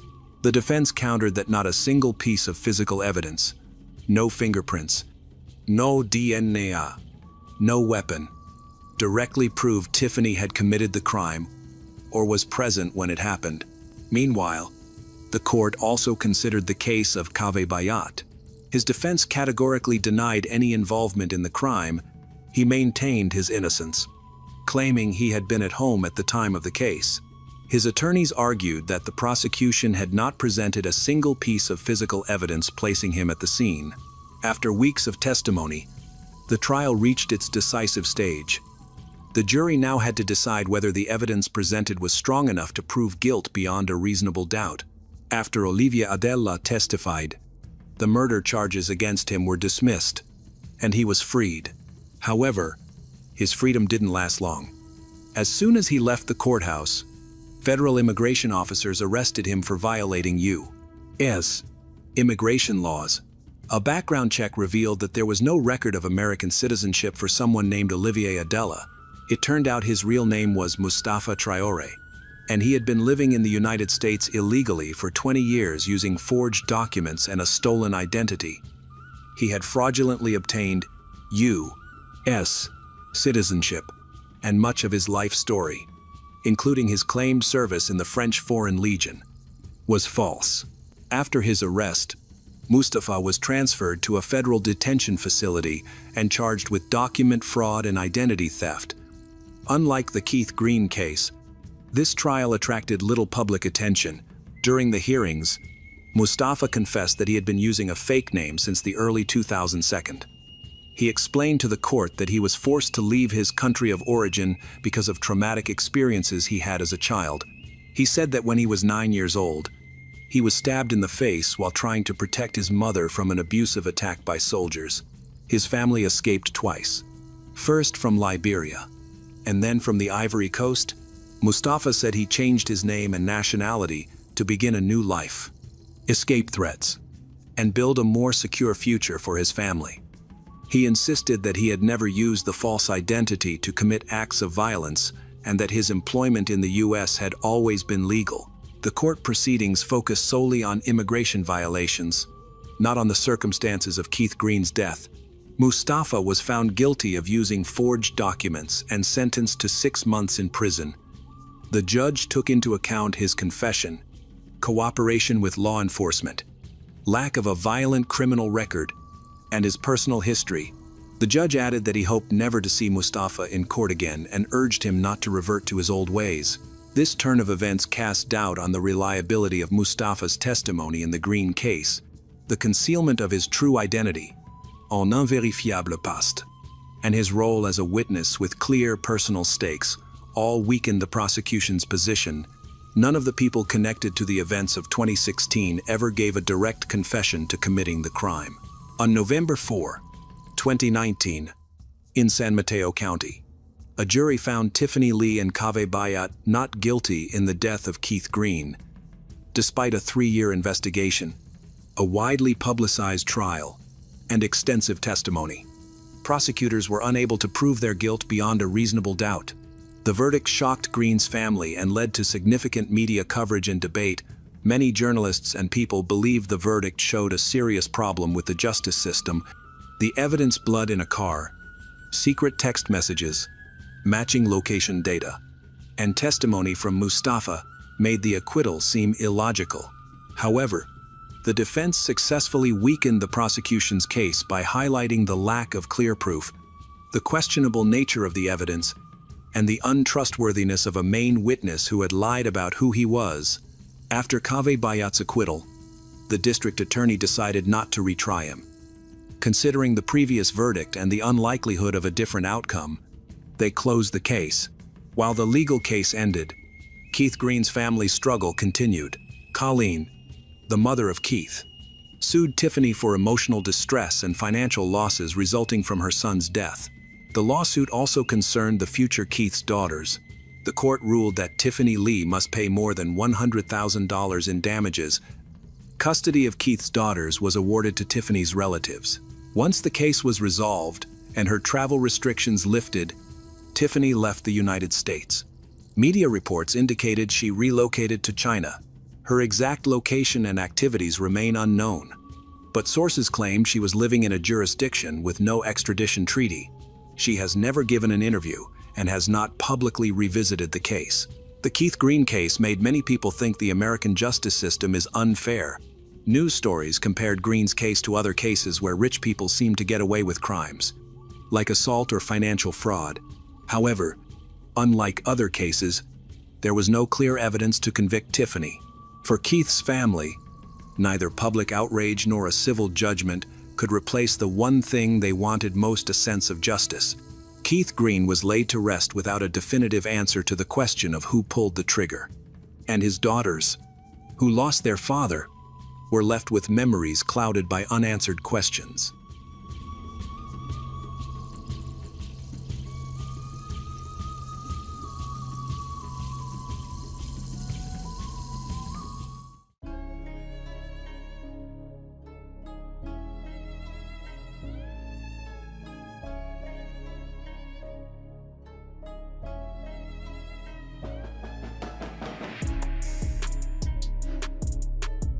A young wife, who had just given birth to a child 4 months ago, suddenly died. Her body was found to contain enough poison to kill a person, but everyone knew that she was an extremely careful person who had never touched illegal substances, and was still breastfeeding her child. Just a few days after her death, her husband booked a flight to meet his lover. So, what really happened on that fateful night? And what evidence turned what seemed like an accident into a coldly calculated murder plot?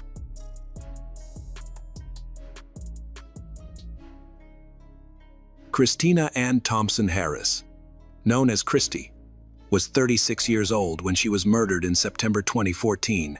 By all accounts, she was an incredibly loving mother to her 2 children. She had a newborn baby who was only 4 months old. Christina was fully immersed in motherhood, caring for a newborn, while also raising another child. She had recently been promoted to manager of the Subway sandwich shop inside Ascension Genesis Hospital in nearby Grand Blanc Township. The shop was reportedly the busiest Subway in all of Genesee County, which speaks volumes about Christina's work ethic and capabilities. She was described as a mentor to her co-workers, a leader, and, most importantly, a loyal friend. Her co-workers at the hospital Subway knew her as someone who would never touch banned substance. She was health conscious, responsible, and dedicated to her children's well-being. Everyone who knew Christina understood that she took being a mother seriously and would never do anything to jeopardize her ability to care for her children. She was breastfeeding her infant daughter and was incredibly careful about what substances she put into her body. She was the kind of person who put family first. She loved spending time with her children, swimming, crafting, and having family game nights. She was living what should have been one of the happiest periods of her life: 2 beautiful children, a successful career, and what appeared to be a stable home life. However, appearances can be deceiving, and behind closed doors, Christina's marriage was anything but safe. Christina's mother told authorities that her daughter's marriage to Jason Thomas Harris had been rocky. Jason was carrying on full-blown affairs while his wife was home caring for their infant daughter. The investigators found a total of 5,881 text messages to one woman in Rhode Island on Jason's phone. That's not a casual friendship or even an emotional affair. That's a full-blown relationship. According to witnesses, Christina had discovered texts to this woman on her husband's cell phone prior to her death. So, Christina knew about at least some of Jason's cheating. But here's where this gets even more disturbing. Just 9 days after his wife died, Jason bought an airline ticket to Providence, Rhode Island, to visit another woman. His wife's body was barely cold, and this piece of garbage was already making travel plans to see his mistress. And it gets worse. Testimony at trial revealed that Jason moved another woman into his home a mere 2 months after Christina's death. He replaced his dead wife faster than most people replace their car insurance. The disrespect is just staggering. While Christina's family was still grieving and trying to process their loss, Jason was already moving on as if nothing had happened. The investigation into Jason revealed disturbing details about his behavior before Christina's death. This wasn't a spontaneous act, but a premeditated plan carried out over several months. Co-workers shared alarming accounts of conversations with Jason. One co-worker reported that Jason asked for Xanax, an anti-anxiety medication, approximately 1 month before Christina's death. This co-worker stated he provided Jason with 5 Xanax pills. Here's where the story takes a dark turn. A co-worker reported that Jason admitted to putting Xanax in Christina's water. However, Christina tasted it and refused to drink it. Jason then asked the co-worker what pills were tasteless. Another co-worker also stated that Jason inquired about odorless and tasteless drugs.